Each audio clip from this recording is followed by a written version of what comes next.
God. I don't believe this. He's got one day. He's got it. Carl's really grumpy and all stressed because he didn't have the record. We didn't want to play so we'll say it. We didn't want to play a certain record he had lined up because it's rubbish. I know, but you do this every week. Because the most of them are rubbish. So that's why we choose up. No, but 30 seconds to go on the track and you're saying don't want to play that. And you're going, it's stressing me out. You're meant to be at our beck and call. We've made you. We've made you. We got you out the gutter. And now you're getting greatest mind in the world and all that. That doesn't mean you can mess me about. If you were a doctor and you saved me life, right? There comes a point. In a way, we have, Karl. Yeah. Where were you going? Go on, say. No, what was he going to say? He was going to say something wise then. No, I was going to say, right, if you were a doctor and you'd saved me life, there's only so much that I could give back to you, right? Okay. What would be unreasonable? What would be unreasonable? Well, you know, forget doctor. Don't forget because no, the doctor's that's his job, right? Supposing I was just walking along and I saved your life, I gave you a kidney, or I resuscitated you, or I dived into icy water. What could I hope from you then before you start going? Hold on. What would you be willing to do for me until you sort of got lost your rag a little bit because I was asking too much? So didn't I know you before you've sorted a lung out for me? No, I just gave you a lung, for example. Well, I'd be a bit I'd be thinking, why has he done that? Suspicious! But what I love, though, Rick, is the idea of you jumping in icy water to save someone, giving them a lung. I can guarantee if someone was lying on the floor screaming they needed your help, you'd affect a foreign accent and go, I know, understand, and run off. Do you know what I did once, right? We went out a few weeks ago, right? And some woman had her handbag nicked, and she was all distressed. He said, chase the fella, Karl. You stopped that. That's not, let's be honest. Imagine Ricky chasing a criminal. Look at his little legs. He'd never get anywhere. I mean, he started to run and then he passed Starbucks or something and nicked for a short. How did this turn on me? I'm a bad man because I don't give lungs away. No, because no one would want my kidneys or my lungs for a start. I know. Did you chase the criminal then?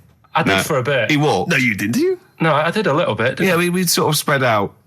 We missed him. Where was it and what was the situation? It was. Did you see a bag get snatched? It was no. She was sort of crying and she was running. Some blokes came in, sat next to her, and then just ran off with her purse. And you walked after them. No, they'd gone, Steve. They'd actually gone, but it was just like a bit distressing because she was devastated. I know how she feels as well because I had a jacket, and you think, I've just got to find them now. Yeah. Where are they? Who are they? So she was really off her head with sort of like she was angry and sort of crying. Yeah. And it was horrible. It was horrible, wasn't it? Wasn't it, Karl? He's broken his mic now. Right, play a record. This is Karl, what are you doing, mate? I don't believe this. There's only 2 weeks to go. These should be special. Karl, play the record. We've asked you to play the record. Like you. Live's main offender on XFM 104.9. I forgot to say who I was. Go on, who are you? Gervais, who are you? Steve Merchant. And who's that little fella over there, little round fella? Tiny little Karl Pilkington. The funny little thing from the Smash adverts. Say, they smash them with their metal knives. You do? Yeah, you're right. He does, doesn't he? Yeah. I was asking if I'd seen a rounder head than him, and that's the only one someone come up with. That's the only thing they got with. Oh, look, you're actually a little bit stressed today, aren't you? Because you had to drink last night, didn't you? I had a couple of drinks. Yeah. I was down at Steve's night. He was doing a bit of DJ. Yeah. Went down the store. And that's why you're all grumpy. What? Do you hear what he just said? What? I was DJing last night. Obviously, that XFM evening. Yeah. Hour and a half. My friend and I split the time on the decks. Yeah. What was the word you just used? He went down a storm. We went down a storm. Right, 3 girls. I was walking to the toilets during my set. 3 girls went, you are a genius. Right? What's his name? Dane Bowers? Why? Zane Lowe? Because you played records in a certain order. Yes. No, sorry, Rick, if you can't deal with that. Sorry if you're a little bit jealous because this time you can't share the award. All right? Dear. But it was my credit this time. You can tell he hasn't been a DJ because it's not just about... It's not just about that. The songs you play, it's the way you play them. The way you play them, whether it's 33 or 45, very important. Yeah, leave your hand on them as they're trying to go round. But so 3 girls there, charmed by me, they loved it. Yeah. Zane Lowe, XFM DJ and MTV presenter, probably one of the coolest blokes alive. He came up, gave us massive respect. He said, I'm loving your set. He actually used those words, right? There were people coming up, they couldn't believe their luck. It was roaring. We'd stick on a track, people would cheer, as it came on, right? My particular favourite, Karl, I think you'll agree, my particular triumvirate, LL Cool J, Mama Said Knock You Out, leading straight into House of Pain, Jump Around, then straight into that current Elvis track that's been re-released, remixed by Junkie XL. I played the original, which I'd already played on XFM before. I'm already there, cutting edge. Yeah. Right? Three old tracks, you mean? 3 old tracks. In a row? Yep. And I think the words that would best sum it up are, I kicked ass.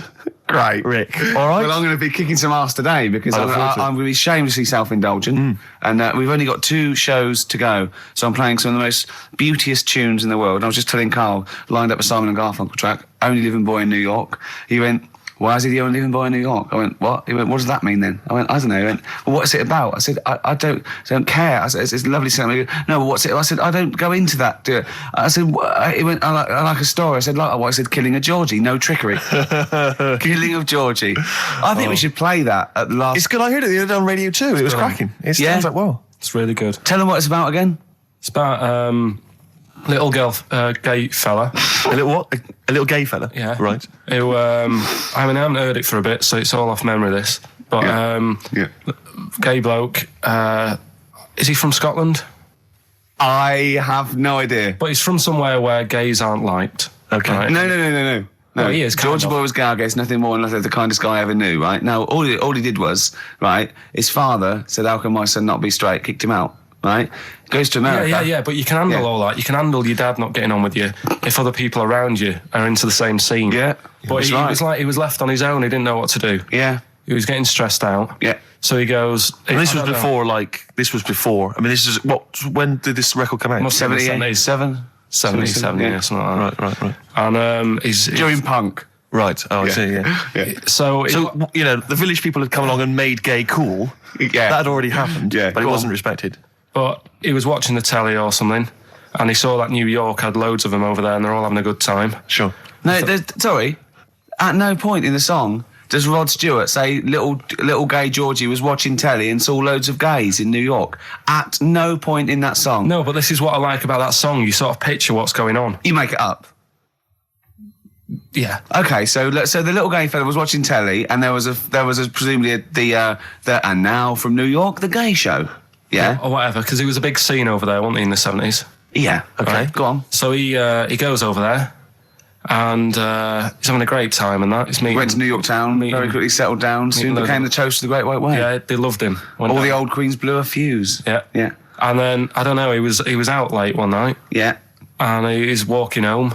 Yeah. And gets attacked, gets killed, and he's lying in the gut. They didn't intend to take his life. They just pushed their luck a little too far that night. Yeah, you see? So, yeah. But what's good there? Is it good that he had a bit of a good life and was able to be himself? Yeah. Or should he have stayed in Scotland? He didn't come from Scotland. Again, I really... I think... Is there any way we can get this song before the end of the show and play it? Because I've heard it recently. A lot of people listening will have never heard this song. They won't have any idea what we're talking about. I say what you said when we were talking about that song once before? Is it bad?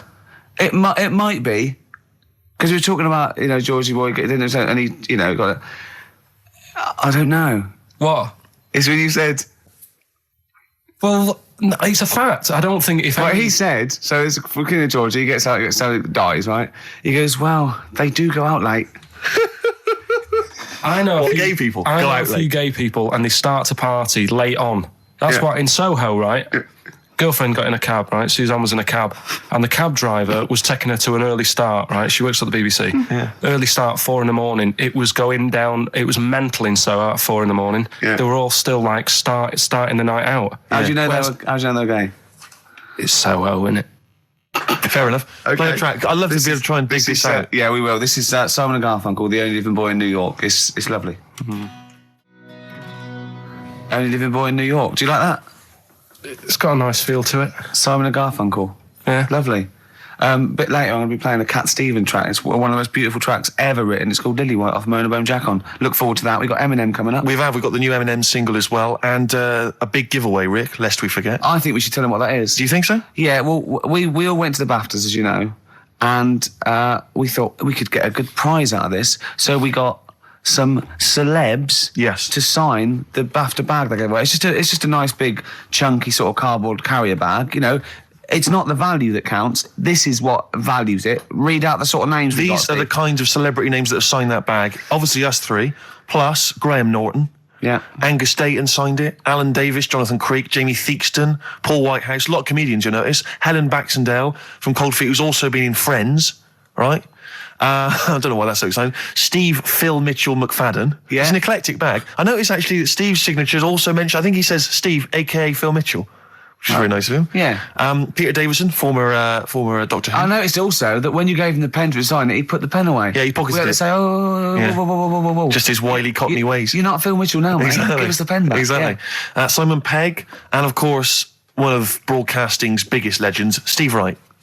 Oh, Steve Yeah, Wright, got him to sign it as well. Yeah. But that's, you're not going to find that. That's quite an eclectic and kooky mixture of celebrity names. Yeah. Autographs on one bag. And we photocopy it, and it's just, you can't We make can out explain who signatures, they we are. can explain who they are. But we can give that away. And there's, it's a little commemorative thing of the BAFTA. It's got a big BAFTA logo on there and everything. It's pretty classy.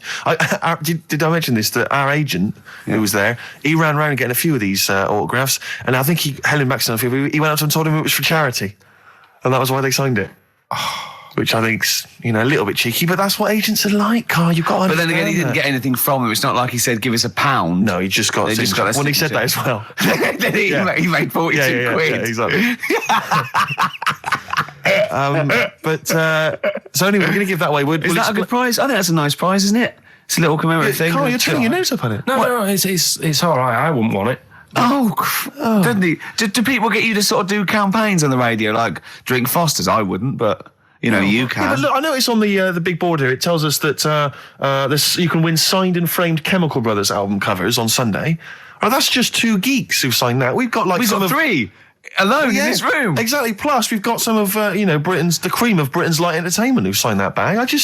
I'm appalled by you that you're just so disrespectful of us. No, but it's like how when I went to the BAFTAs with you and I wasn't really enjoying it, you were I like... can't. He's what? No, You you didn't are tell such us an this. ungrateful. There are so many people. You're like a little charity case. You're like, oh, I had God. chicks queuing up around the block. You'd usually have to. I know, but I Someone told like you would have to write to Jim or Fix It or Esther Ranson to get them to meet us sort of people. And now it's on your doorstep. I'm amazed that you didn't enjoy it. Why didn't you God. enjoy it? You got to walk down the red carpet. You went in. There was George Best, one of your footballing heroes, was there. A load of other big names. You sat there, you had prime position. You came backstage with a load of other big names. Hey, you had a lovely bit of grub. You were filming this thing for the DVD we're making. That's you, a cameraman on our DVD. And yet you think, now you look grumpy because you had a couple of pints and I can't believe So it. tell us why you didn't enjoy it, because the ceremony, what didn't you enjoy about that? It was interminable, wasn't it? Far too long. Wasn't it awful? 3 so boring. hours. I thought you were going to say something. Really? Sorry.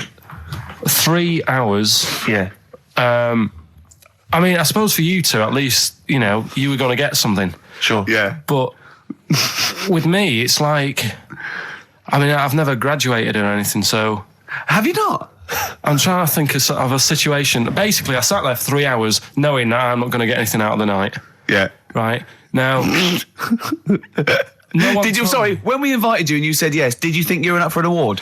No, but I thought we were going to be sat round tables having a nice bit of food, whilst people are going up there winning awards. Yeah. But 3 hours of the same thing over and over again. I mean, if a film's 3 hours in the cinema, you go, well, it's long, but I wonder how it's going to end. Yeah. But this was just like the same thing over and over again. Some guy going up, thanks a lot, cheers for the bit of brass.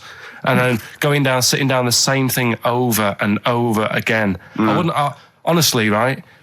I'd say it was one of the worst things I've ever had to do.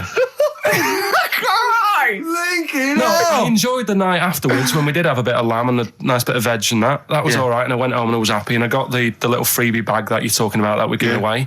Yeah. Which wasn't much good stuff in it. Oh, all right. Right. No, What would you have done on that Saturday night? Suzanne What said- would you have done or the Sunday night rather? What would you have done had you been at home?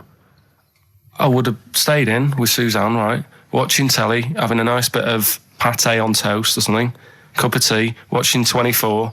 But instead, I had to buy an expensive suit, so I didn't show you up, right? Jesus, Yeah. How much did you spend on your suit? Well, in total, right, because, the shoes and the suit and the shirt and the tie, it was about 600 quid. That's the most expensive evening ever. And that's what I'm saying to you. And the daft thing is, it's dark in there. I don't know why you've got to wear a nice suit. You can't wear a tracksuit, for goodness sake. It's dark in there. No, just a shirt and that. It doesn't make you a better person wearing a suit. No, doesn't make you a better person. No. We're not claiming it made you a better person. No, but that annoyed me. Yeah. I mean, it was an experience, isn't it? That's why I went, because you think, if I didn't go, if I would have said to you when you invited me, no, Steve, I don't want to go, then I would have never known, right? Yeah. And that's my sort of thing in life, right? Yeah. If something comes up, you should take it, even if you're not going to like it. It's a bit of an experience. Right. Do you know what he said to me? I phoned him up because we had to meet up. And obviously he had to pose as my gay lover. Yeah. To get in, right? Yeah. He phoned me, what? You said something to me like, I bought a suit, I'm looking good. He said, I'm looking good. People will think, how on earth did he end up with that good-looking guy? So he got into the role. That was what he said to me. He started getting into it. Such an insight. Playing record. I just must say that we've had an email from Daryl Foss. Lots of people have emailed in and say, well done on the BAFTAs and well done on your Room 101. They really liked that. Thank you. There's one guy, Daryl says, Ricky, has your dad only got one D-Mob suit? Because I don't know if you noticed, but Ricky wears the same suit every single time he appears on TV because he spent a fortune on it getting it tailor-made. I've only got one. It's a good suit and I he wears it know. all the time. And it's winter as well. It's like a pure wall, so I'm sweating everywhere I go. Anyway, usually it's too much cheese. I won't be buying another. Huh? I won't be buying another one. Ever. Yeah, that's it. Yeah. Suzanne told me today, right? Because I've handed it in today to have the trousers turned up a bit. Why? Because it was a bit of a bodge job for the night. Yeah. Right. It was just some pins sort of holding it up the other night, but you didn't notice, and I didn't tell you because I thought you'd be getting on the stage and saying, "Look at that freak over there with his pants hemmed up." But I took it to the place to get it done. Suzanne tells me that I'm going to start shrinking now and getting to that age where you start going small. I know that must have been a revelation to you and a worry. Like, how small do you get? How small do you get? Oh, Right, what are we playing now? I thought we'd have a bit of Marley music. Marley music. Oh, Okay. go on. Badly drawn boy and something to talk about. Well, it's a good job we've got something to talk about because we're DJs on XFM 104.9. I'm ready to with me, Stephen Merchant. What's there, Karl Pilkington? How you doing? Of course, you must have been excited at the BAFTAs because we did bump into Dr. Fox. Oh yeah. Pleased with that. Yeah. What was the challenge again? I think the challenge was we you had to shout Foxy. Yeah, the challenge was, it's sort of like Jackass, but wimpy Jackass. Karl was our cameraman for the night because we're doing a making of sort of series 2 where we've filmed ourselves sort of writing it and doing bits and pieces and going to awards on it. And it's on me, and my challenge, which I think, was it me that set my own I challenge? think you did. I had to shout Foxy and get him over. Yeah. And I bottled out about 5 times. I just thought he was talking to someone. Yeah. I just thought, and then I did it, and where's the victory in that? Yeah. I shouted Foxy, and he came over and went, all right. I think, where's the victory? I remember Jackass, they dive off buildings and things. I was a little bit taken aback though because even though he was joking and mucking around, he was swearing. You don't expect that from Foxy. I'll behave. He was off duty. No, he was. He's more than welcome, but he didn't expect it to because he seemed like a lovely bloke there, but he has got an enormous head. I mean, I'm not disrespecting him. I think he's a lovely guy, but his head is huge. But it's in proportion with his big body as well. He's a chunky wombat of a man. True enough. And so am I. It was a problem getting him on screen. Sure, because of the huge head. Yeah. I was struggling. No, I know. Well, I know that Popeye people had worries about that. I had to get special lenses. Yeah. I love the fact that us 3 freaks can take this out of anyone. Stop there, though, Rick, because I was on TV briefly. There was a thing about The Office on Top 10 TV Bastards on Channel 4, and I appeared on there briefly talking about the show. And there's this girl who's a girlfriend of a friend of mine, and she said, I saw you on TV last night. I went, yeah. She went, I'll tell you this, you're better looking on TV than you are in real life, and that's good for you. And I was like, I don't know if that was a compliment because it's like definitely not. Well, I'm not on TV, so it's not beneficial in any way. Yeah, but that's like, I'm too like you have to step out of the TV. But that's like saying I normally find you pretty repulsive. Yeah. My opinion changed slightly last night because you were on the box. Yeah. And I didn't know, it sounded like it was a compliment. Through the aid of a different... through the aid of lighting and appearing like for 12 seconds on screen in small doses. God. She thought I wasn't as bad looking as I am in real life. A lot of people have phoned in and wondered if you are Morph grown up because they've seen a picture of you on the website. Do you mean me or Karl? Karl. Right. Yeah. What do you mean? No, because people have seen you and next to a picture of Morph, and it is exactly... If you draw around... Honestly, Karl... If you lay you down and draw around you, it's exactly the same shape as Morph. Yeah. Or the Pillsbury Doughboy. Or, gingerbread man. You do look like a gingerbread man. That's great. Man. Oh, I love Karl. We think you're brilliant.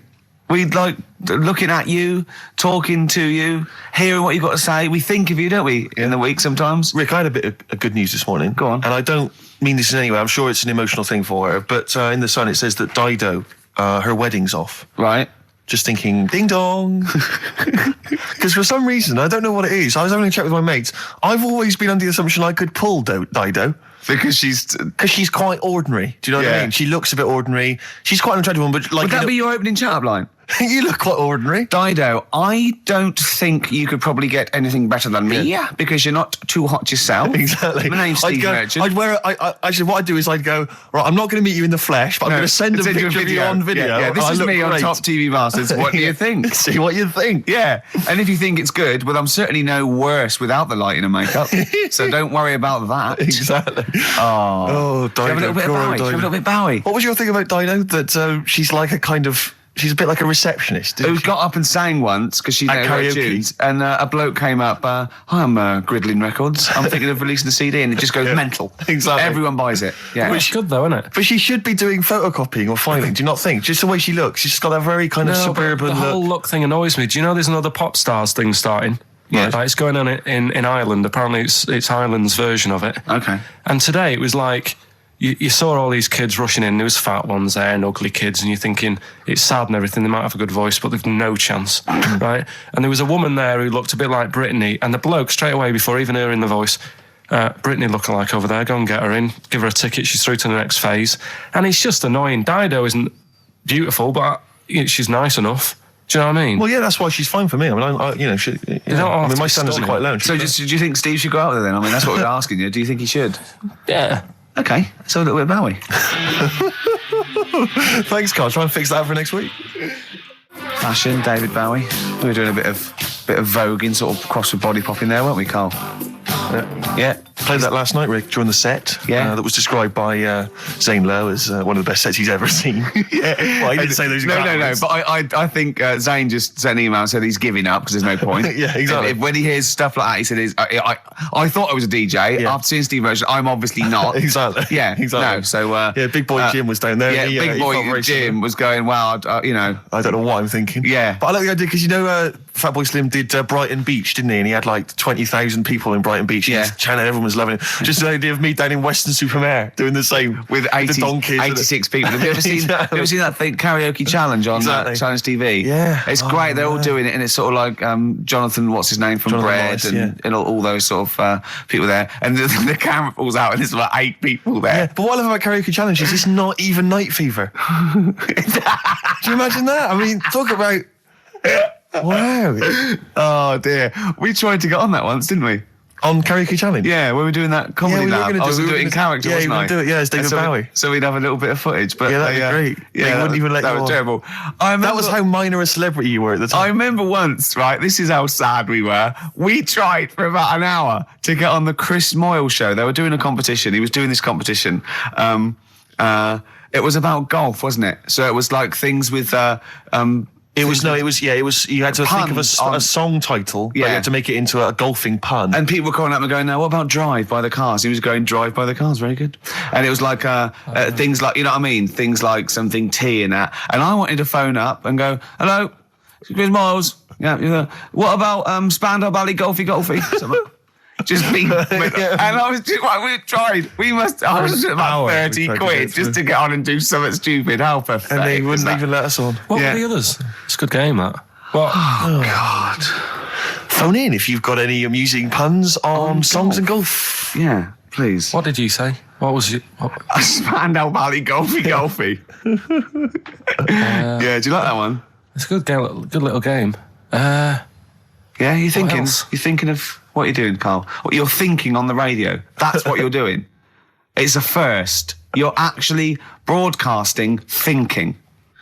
Can we just be quiet and just listen to Karl think? Yeah. Oh. Anything? Got anything there? Any golfing puns? Some people say, Karl, it's impossible to catch yourself not thinking. Now, I reckon if there's one man in the world... Hole in my shoe. That fella in the young ones. Hole. And there's one on a golf course. He's got a little... Has he got a little cold as well? Because you're... Yeah, I was telling Steve, before I went on the tube last Saturday night, Yeah. kills me. There's every time I go on the tube, I just get full of a cold and everything. I'm full of flu, and it's down to going on the tube. Is it? Someone told me that every time you go on the tube, it's the equivalent of smoking 2 cigarettes Really? because of the sort of gunk and pollution down there. And have you heard the other one? And I always smoke 2 cigarettes on the tube. Yeah, because of my nerves. Yeah. The what's the name one about the Oh, here you go. all like the hairballs that are in the tubes. Because yeah. of like people stood on the platform, trains go whizzing past at high speeds. Yeah. Right, takes a bit of your hair off. Don't say anything. What? You mean don't question the science of that? No, he means Because of my it doesn't head. affect him. Oh, I see. Yeah. Right, and apparently they all get caught up in the tunnels, and they have to like clean it out now and again because there's big hairballs on the lines. On the lines? On the train lines. Right. Yeah, it's a terrible place. So that's why I'm all bunged up. And that's when you came in today, I was like looking on the websites to see how much badness there is down in the tubes. Yeah. How much badness is there? Oh, loads. Is there a lot of badness? If you know how much badness there is on the tube, call in 08700 What sort of things did you 800 find? 1234. How much badness is there? It was just about, the germs, so there's no fresh air. And that's why I was asking you about people committing suicide on trains and that, how often it happens. And apparently 2 people a week. Was it two a week or 2 a day? It was $2. 2 cigarettes. How many people is it? 2 people. 700 800 1234. How many people per cigarette is it like killing yourself on the tube? Call in. 2 people a week try and kill themselves or something Right. on the tubes. It's Really? bad, that, yeah. Yeah, it is. Terrible. Should we play a record? If you want. Have we got the big new Eminem single? No, I was going to... We'll tease them with that. We'll play that a bit later. We are going Plus, to play it though. We're going to play the new Eminem single. we will. Plus, of course, obviously, we've got this big celebrity bag to give away as well. Oh, Bag of yeah. Let celebrity me just images. do a quick Well, no, play a let's record play and a I'll record. We'll explain explain what the competition after that. Doves. Doves would be good. Doves. There Goes the Fear on XFM 104.9. Now, Steve, I know you're keen for us to play the new Eminem single. Absolutely. Can I want to play you some adverts first, though, because I think Okay. you should hear about these products and just consider. Well, I'm keen to buy. Got a bit of cash. I'm keen to spend it. Buy some of these things, and we'll play Eminem straight after. Okay, all right, yeah. Eminem, Without Me, on XFM 104.9. I'm Ricky Gervais, with me, Steve Merchant. Hello there. Little Karl Pilkington. Into the last hour, 3 hours of broadcasting to go, Karl, for us. 3. Yeah. Yeah. What are you Three going to be amigos, doing while 3 we're away? Musketeers. Because you'll obviously still be working here. You have a day job, don't you? What is it you do exactly? I make stuff. You make stuff. What, like furniture? Promos and stuff. Oh, right. Sort of a bit of in talk there, but basically like little trails for the station. Yeah. Yeah. That's what I do all week. Yeah. So you'll be back to doing that when we're off. You don't talk to anyone, do you, in the week? You just hide in your little sound booth thing, and you really don't talk to anyone, do you? Much? Not really. No. I mean, you might call up. Yeah. But no, I keep myself to myself. Yeah. Then you don't get bogged down in the office politics and stuff. Yeah. Is there a lot of office politics here? I don't know. I don't get involved in it. Oh, yeah. Proved your point. So when we're away and we're like out of action, who, other than Suzanne, who will you talk to of the day? How will you get a sort of feedback from the world? How will you get sort of like input and... I always, if ever I've got like a question on anything, the internet's sat there and I can just go online and find out. The internet is good, It's brilliant. but it's not all verified. What do you mean? It's not all verified. It's not all necessarily factually accurate. Anyone can put things onto the internet. It's it's freaks and things that put on Well, here's things one, right? like Here's one that I read in the week. Right? Go on. About this woman. yeah. She was a bit of a punk, and to get her hair done like she wanted it. Super glue. Right? No, she got lard. Apparently, it's a popular thing. You might know. Put lard on your head. Yeah. And you put it in the oven. Oh. Now, apparently, the heat that you get from the oven is different from the sort of heat you get from an hairdryer, right? And she had to do that to get the style that she wanted.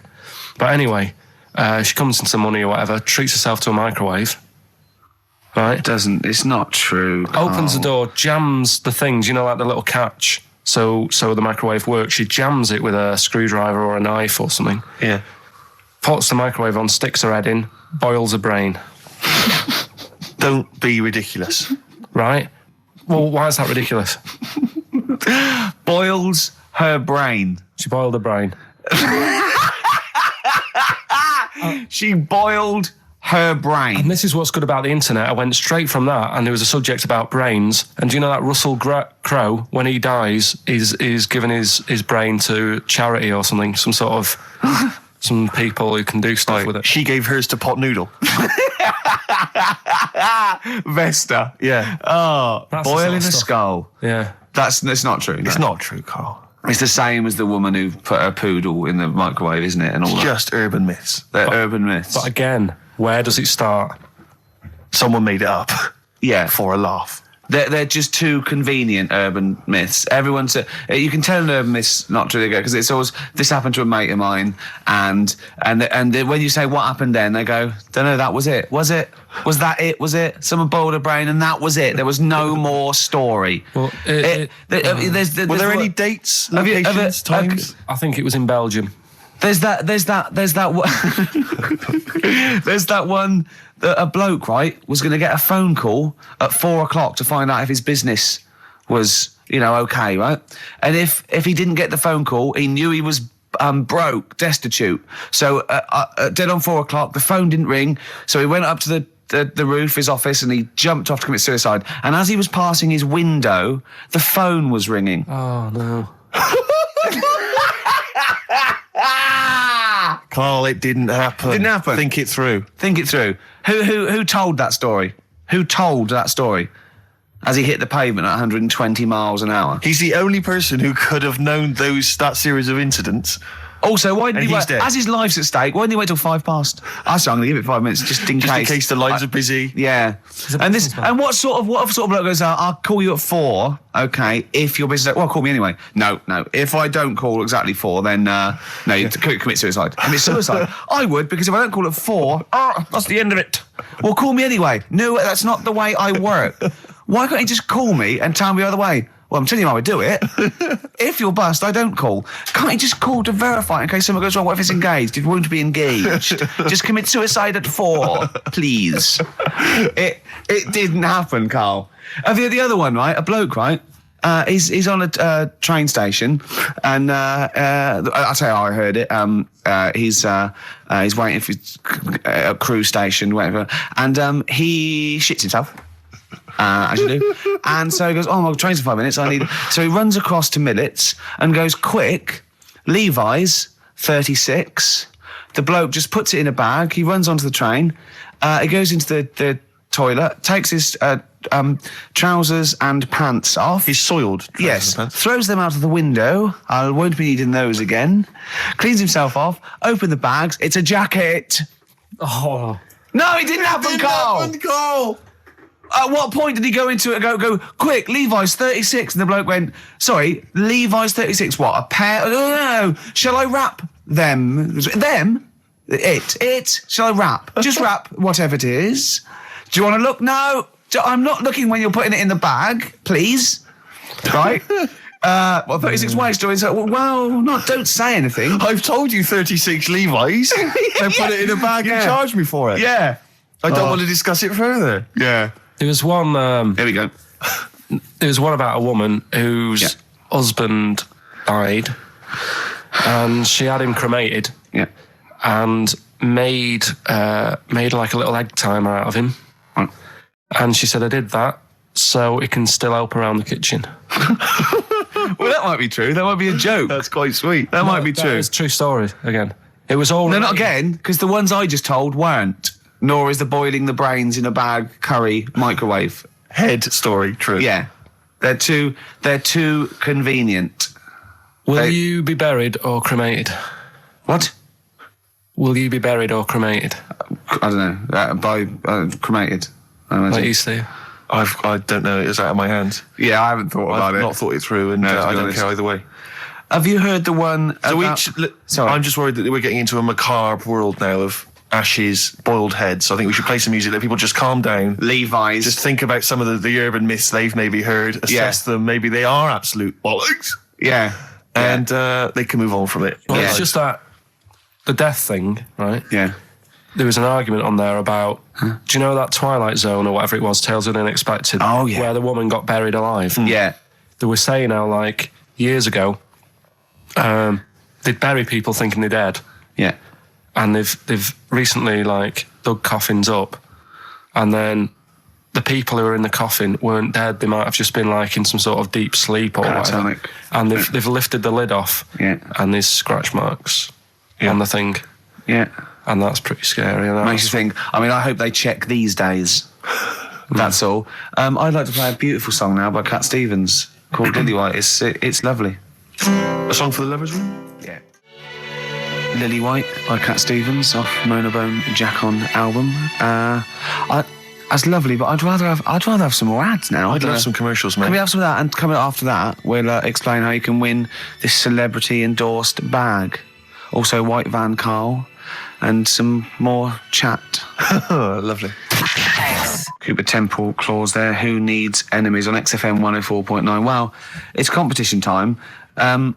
If you want that celebrity endorsed bag from the BAFTAs, Jane had a good idea. Go on. She thinks we should revive sort of Swap Shop, because a I love competition. Swap Shop. I think it's a great game. It's great. It was great, right? But a competition, or just saying why you need it, right? This way, it's how much you can give, and I think it should be right. What will endorse Karl's life? A theme of the season, I suppose. We're ending a season now of this show, aren't we?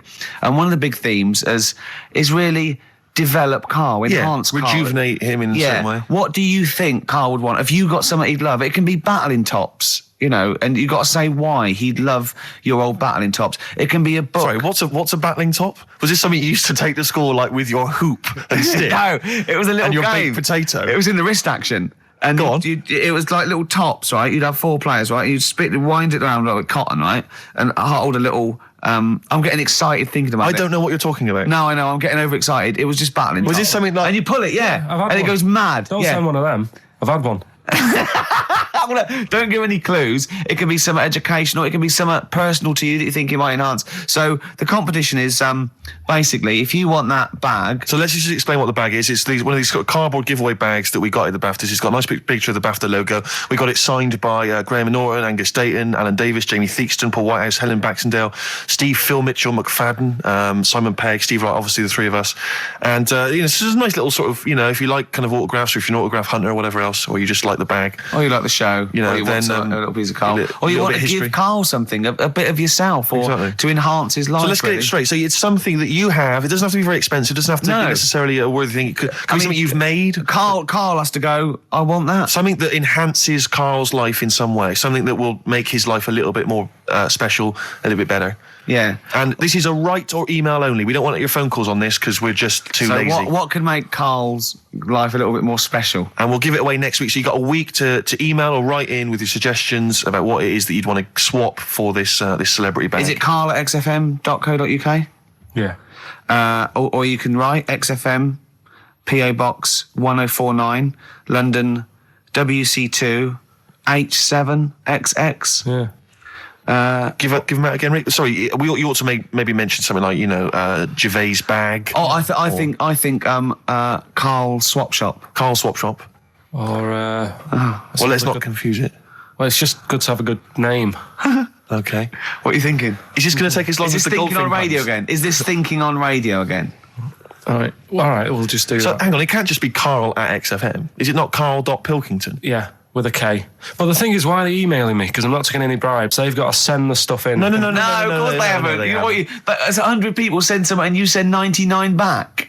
No, I won't send. Oh, yeah, I see what you mean. Yeah, no, they just email or Leave write it in to with that us. suggestion. Oh. Make sure that you mention who you are if you're emailing and leave a telephone number as well. We need a telephone number, we've got to call you back. Let me give you an example. I like the bag. I want the bag, right? I think this would enhance Karl's life because I am sending a feng shui book. Something like that. You know what I mean? I am sending Karl a teddy bear. You have to explain why, though. Obviously, Yeah, we can. why you think it isn't, This is getting so much more complicated than it needs to. I'm bored with it. It was such an easy idea before. Throw the bag, well, burn the bag. Give out the addresses again, the Rick. bag. Okay. It's XFM, PO Box 1049. That's easy to remember. London, WC2 H7XX. And the email? I can't remember. Karl.Pilkington at xfm.co.uk with a K. With a K. All right, well done. Yeah. Man alive, that was exhausting. I'll Any tell you clues, Karl? What would you like? What would you like? I really don't know. I honest to God, I can't help anyone out here. You just see something you like when you see it. Well, there might be something out there that I don't know about, and yet it is. I'm sure there is. Do you know what I mean? I'm sure there's something out there you don't know There's about. things in this room you don't understand. No, but Okay, look, we played it before once, and I know you were charmed Yeah, by it. I love I'm a this. big fan of this. This is Absolutely from love Amy this. Mann's album Bachelor No. 2, and this is Red Vines. It's beautiful. I know Carl's not impressed, as ever. I don't know what your criteria for music appreciation is at all, Karl. it's just like you build them up as being something really good, and then I hear it, and it's like. But I don't know what it is that you're expecting to hear. What are you meant to means say? It's really good. What are you meant to say? Oh, this is a all mediocre track. This is all right. Listen, Go on. when you played Simon and Garfunkel, Yeah. right, they've got their own unique sound. You know Yeah. it's them when they sing. Yeah. That could have been loads of women who I know. It could have been loads of women who you know. You only know your girlfriend. What I mean, Sheryl Crow sounded like Sheryl Crow to me. Yeah, but Well, only Crow- superficially. But Mann's been around longer than Crow. Who knows what, influences she may have had. That sounds like a fable, doesn't it? Man's been around longer than Crow. Eh? But you see, no, I mean, that's just, there's a number. Let's be honest, Rick. I mean, there's not that many great female artists, are there? Oh, hey, be careful there, Steve. Some of the sisters out there will be disagreeing with I'm you. not saying that they can't sing a beautiful song. I'm just worried they can't write the material. I'm thinking of Bush. I'm thinking of. Aren't we all, Rick? Aren't I'm we all? thinking of armour trading. That's true enough. I am thinking of Anastasia. Anastasia. I know you love Anastasia, don't you? You I love like that her. new one. I love that new one. I mean, I don't It like that sounds sort like of the stuff, other two. but it's sort of there's a good chorus, and I can do her a dance. That dance at the end when she puts her arms up. I like She that does one. sound like she's a cover of the new Tina Turner. Yeah, no, that's the only one I've liked. Yeah, and me and Steve think that she's sort of like one of those people that go out with her daughter. Well, I think the reason is because if you notice, she always wears sunglasses. Yeah. And I'm sure that because she claims to be something like 28. I bet she's like 40. It's like one of those She's got 40-year-old crow's feet. women who come from Essex, but they come with their daughter's 21st, and they're going, "Your mum's mad." Yeah. They think we're sisters. They like, I'm 40 and Yeah. she's She 21. always flirts with her daughter's boyfriend. Yeah. Where are you going? We're going down. Yeah. We're going down Millionaires. Your I'll mum's come down mad, myself. look. Your mum's got her bra on. Yeah. Don't you think she looks like that, Carl? Yeah. I can't picture her. You can't picture Anastasia. No, she wears glasses. Sunglasses all the time. Yeah. No. You're not into this, are you, Carl? You've get this whole sort of broadcast thing as just you're fed up with it, aren't you? You can't wait to finish next week. Well, it just seems I can't say anything right. Why? Well, whatever I say isn't right. Or funny. No, but do you know what I mean? What? Because what are you upset about? Well, I laughed at the urban myth not being true. Mm-hmm. Yeah, and But one of the things I'll tell you, that if you take nothing else away from our time on the radio, it should be to be more inquisitive. When a piece of information comes to you, don't just take it at face value. Query and question it. That is what has made Ricky Gervais one of the premier thinkers in this country. He will not accept anything on face value. He queries everything. Anastasia, she looks glamorous and 20. Wait a minute, those glasses. What do they suggest? Actually, she's 40. I'm not going to buy her records. and that's Things like that. and that's libelous. That's potentially libelous. You see?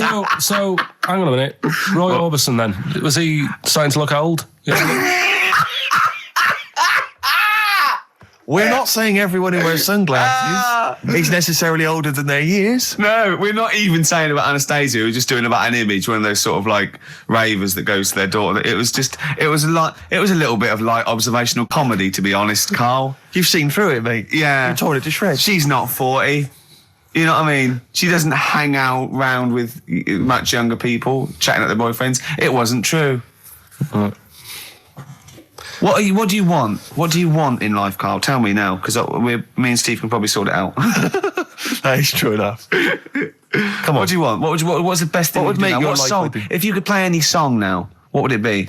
Well, we're going to be spinning one of my favourites later on. Killing a Georgie. Killing a We've Georgie. sorted that out. You've probably got a lovely few gifts you can choose from, just because we got a few signatures on a piece of paper. Do you know what I mean? Yeah. What more do you want out of life? I always find that Do you want a cat? You want a cat, don't you? it's the things that you don't think you're going to get that you enjoy the most. Right? Go on, like what? No. Well, like when you go out for a night and you're expecting just to have a simple little drink and it turns out to be a really nice night, you see people you haven't seen for ages. Yeah. Now, the BAFTAs, so sort of, you expect so much. He's having a go, isn't he? That when you get there, you get that little bit of veg as a starter. And you think, look at it, they've tried to make it look good. But really, as I said to you, I mean, you don't eat veg, which No. I find is mental. But like the starter that we had, that was like, how would you describe that? It was a veg pie. It was like, I thought from the I was starving when I came in there, right? And from the stairs, I could see the tables, and it looked like there was pate laid out, and I was getting excited. I was salivating. Got there, it was a vegetable pie. I said to Steve, Vegetable pie. Okay, someone took mine. It I gave wasn't it away. a vegetable White House pie. took mine, didn't he? Yeah, but Rick, you won't eat anything. We've discussed this before. All you'll eat is pizza and crisps. Do you know what he said to me in the week? I was picking up my food in the BBC canteen, and he went, right, I'm honestly thinking of stopping having lunch with you. I went, what? He went, it winds me up. I went, what? He said, it winds me up. It winds me up. You won't eat anything. That's a lovely bit of chicken there. You're not eating that. You're not eating that. It winds me up too much. Like you get irritated by people, noise. He said, you eating, it just winds me up, Gervais. And then he went, you're a cock. Yeah. It really annoyed me. His eating habits drive me mad because he's constantly whinging about the fact that he thinks he's got cancer. Every 25 seconds. Wait a minute, I can feel a lump, It's your cock. No, it's not, it wasn't there before. It wasn't there, it's a lump. I'm dying. Quick to the hospital. How many times have you been to like a doctor's clinic and sat in the waiting room, right? Karl, how many times have you been there, right, with a friend of yours? Twice I've been with Ricky. One time when we were writing the first series of The Office, we were writing in the waiting room for the doctor because he had to go in there and have because he thought he had testicular cancer. I swear to God, I'd seen he the thing thought he had about it. testicular cancer. And I just said, so and he said, I never worry about that again. He said, no, you're not in the risk group in that. The other time was, But wait a minute, you had to go in there. The other time was I thought I had a stomach cancer, and she went, why? I said, oh God. He said, when you get a sore throat, do you think you got throat cancer? I said, I've thought that, yeah. And she sort of said, get out of here, you idiot. And that's what I like. I like that when they do that. But I think it's sort of since my mum died of it, and I just think, oh God, it's in the family, and that's the thing I worry about. But yeah. don't you prefer? I mean, I don't go because it scares me. I'm like that. I prefer not to go because I always worry that, especially with cancer and things, that they'll go, you know, I'll go there with a sore leg or something, and they'll go, no, your leg's fine, but look at this we've found in your head. If it's a brain, you'll be laughing. No, but do you know what I mean? They'll find something, because none of us are perfect, and as you get older, you get little moles and stuff, and they'll say, oh, we best get rid of that. And it's like, leave it alone. It's not causing any problems. That shouldn't be there. Leave it alone. It's not good. It is. It's getting bigger and it's strangling your lungs. But Rick's sort of like, but my point was that this is what upsets me. He constantly worries about his health. He's constantly obsessed. I found some buboes. I think I've got plague. every 10 minutes he's got something. I started choking once because I thought it was some dust, didn't I? Yeah, he swallowed some dust. He started choking like he'd swallowed a fishbone, right? It was literally, I thought he was going to die. And he panicked dust. and he shouted, right, I'm choking, I'm going blue, and I'm telling him to hit me, and he's hitting me on the back. And he shouted, I don't know the Heimlich manoeuvre. Yeah. And I was choking and dying, but then I wanted to laugh because he panicked going, it's like, if he's going to die, I want him to know that I didn't know the Heimlich manoeuvre. I did everything I could, but I didn't know the Heimlich manoeuvre, so that was why I couldn't have saved him. Dear. But my point is this, he worries about his health, and yet he eats like a child. He eats crisps, constantly, Coke. He keeps going, oh, I've got a headache, drink some water. Yeah. No, boring, hate it. I did say that, yeah. Chips, pizza, sausages, beans and chips. I've never seen someone eat so much. Sausage. I don't know how he's not bored of it yet. Sausage, chips and beans. Everything that's got to have cheese on it. Parmesan cheese, please. On anything. Why don't they leave it in a restaurant as well? Seriously, why don't they leave the Parmesan cheese? It's like it's gold dust or something. The salt, have as much salt as you want, but they come along. And I found myself sneaking. I've said to Jane, look out, is the waiter looking? And I've leant over and did some more Parmesan. I feel really guilty. Just leave it. It was on a trifle. You don't need cheese on dessert. I've explained it to you. Oh, dear. So this is why I get angry, and that's why I got. And I'll tell you this: what if I had to be on? I mean, Ricky was on Room 101. If I had to be on there, I'll tell you this: Ricky Gervais would be the first person in there. He'd be straight in there, man, because I got a list as long as you are. What did you think when I said annoying people, like making noises? Unbelievable! It was so. You talked about annoying noises, and that people that make noises that are annoying. He is the most irritating man I've ever met. And I swear to God, I don't mean that as an insult. You really are, because you go out of your way to be insulting and irritating. Thanks. That's fine, but you'd be straight in there. Yeah. In fact, we should do this next week for Karl. We should draw up a list of Karl's hates, what he'd put in Room 101. Oh, Think about that next week, That Karl. is genius. Next week, so we got the competition, we've got Karl. I'll tell you what, let's play a record and do White Van Karl. Yeah. Let's sum up, and just let's slam dunk this mother. That's true enough. What are you going to play? Some Alpine Stars. Alpine Stars, Carbon Kid, featuring little Brian from Placebo. Oh, yeah. Thought I recognised him. Yeah. Do you like that? Right. White Van Karl. White Van Karl. Yeah, this is where we steal the White Van Man column from The Sun and basically fire those questions at Karl, getting his opinions on the week's news. Okay, Karl. Let me see. Okay, what do you make of this? The average woman, apparently, takes 27 minutes to get ready to go out. Did you know that? Are they saying that's a good thing, or...? No, they're saying that the bare minimum... Average, this is what they surely. said. No. But I remember reading, I'm sure they said that it takes them 27 minutes to get ready to go out, at the very least, I think. It's not that bad if it's for a night out. 30 minutes is all right. If it's going to get to 20 Woodbines. But, yeah, or, if the house is on fire and it's like, quick, get ready and get out. I don't think it's in a fire, no. I think, go on. I think that's 27 minutes. I'd take about 27 minutes. I can take up to that. But do they include the getting up, having a bath? Doesn't give me any more details. No? 27 minutes. It's difficult to go by. Difficult to go on that one, isn't it? How long does Suzanne take to go out of the house? Depends, like I say, if we're just nipping out shopping. The old flip-flops and trackies on? Yeah. But if you're going out for the night, it takes a bit longer, doesn't it? Yeah. Yeah, you got wire in the trackies. yeah. Come on. Okay, no, really don't know what the ins and outs of this story are. Is Sven-Goran Eriksson sticking with Nancy rather than Ulrika? Was his wife in it or his girlfriend? Yeah, I don't know if this story's true. No one seems to have offered any evidence for it. Anyway, everyone remained silent. It's rubbish. And, okay, what do you make of this? David Beckham apparently was driving despite having an injured foot and just further threatening his World Cup chances. Now, obviously, you're a big football fan.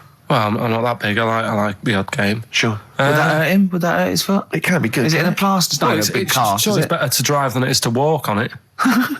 Good point. Fair enough, yeah. Go. Can't argue with that. Can't get the bus, can he? Okay, and what do you make of this fascist leader who's having a lot of success in the French presidential elections? What's he doing? Have you not come across this story? No. Right, this is one of the big political stories. He's got far right that got nearly 20%. He's a far-right fascist leader and he's having considerable success in the French elections. I don't think we should be asking Karl questions like this. Not something you've got to I'm getting scared. There's all sorts of bad stuff going on in the world that we don't know about. Yeah. But we know about this. Yeah, but you're better off not knowing because there's nothing I can do about it. You're absolutely right, Karl. Fair enough. I can't argue with that. Oh, God, man alive. Fantastic. That is brilliant. Have we got it lined up?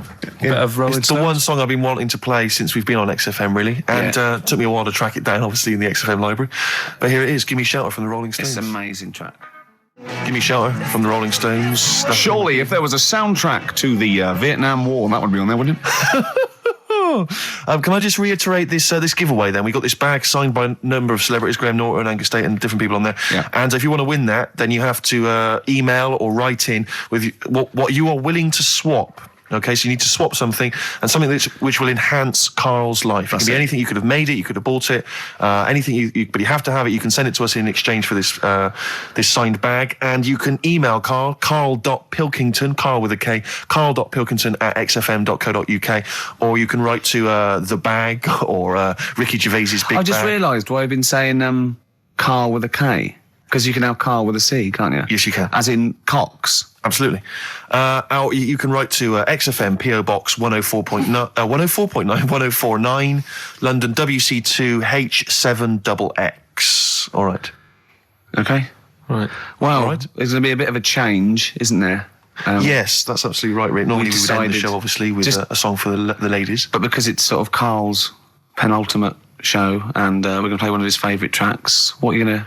I just thought we could play this. It is obviously the Killing of Georgie. By Rod Stewart. And this is a song for the gays. See, his father took it as a sort of personal slight, but you can't help it. It's not his fault. And as he said, it's just gay. It doesn't make him a nasty person. Not at all. Are you enjoying this, Karl? Yeah, but I'm not gay. No evidence of him being Scottish. No, but...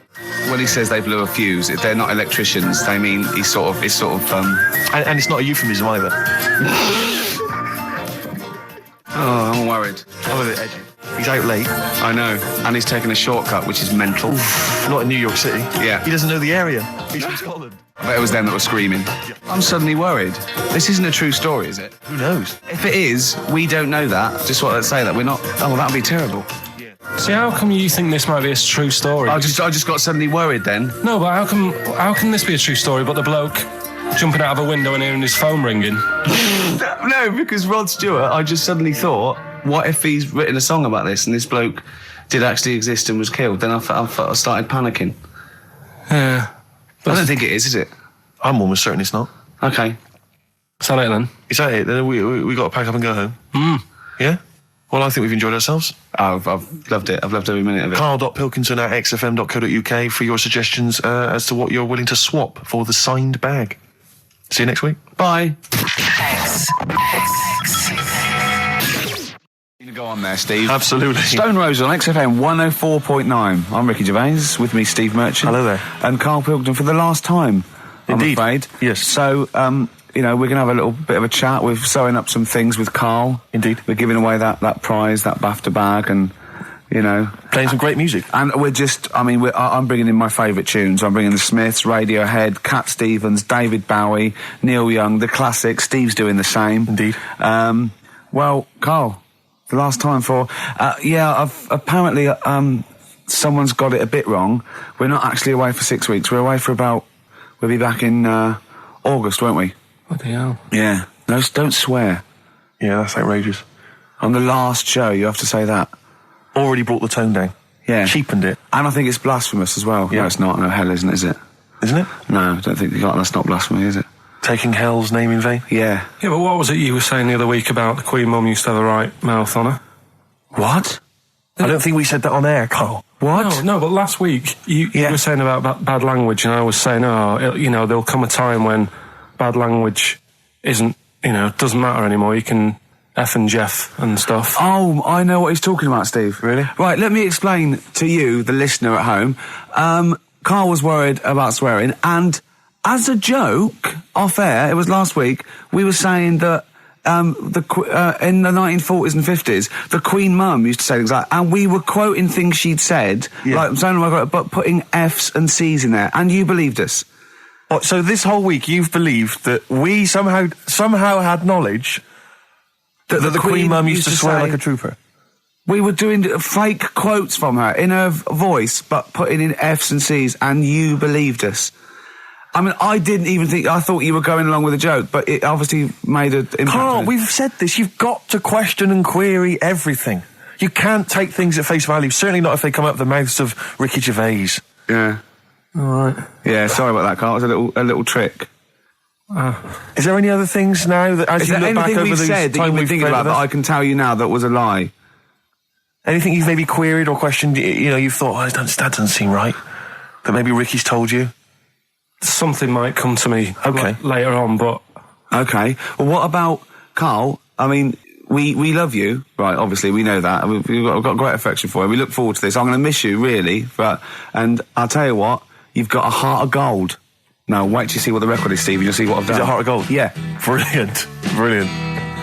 All right. That's why he's a Bronze Award winner at the Sonys. I don't get up for bronze. I don't get out of bed for bronze. No, that's a waste of our time.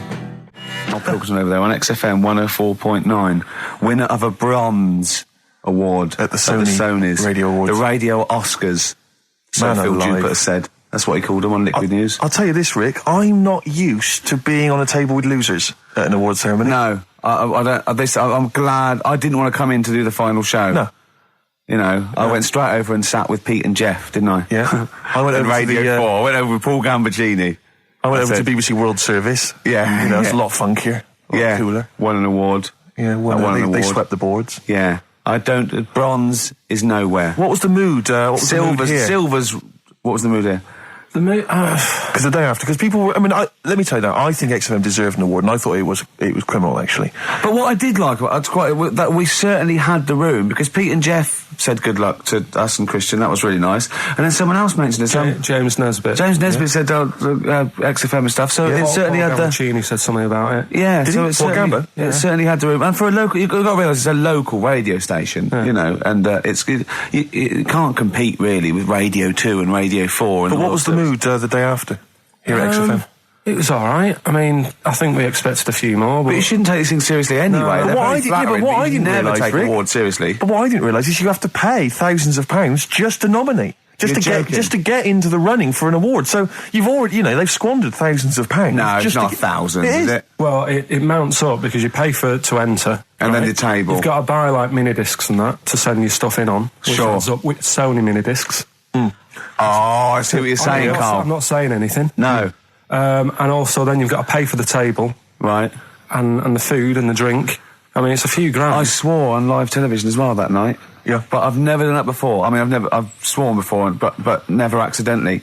And we were being interviewed for, and Christian was sort of like quite, being a bit boisterous, and he must have brought out the worst in me, and I just accidentally said the F word, and I apologised straight away.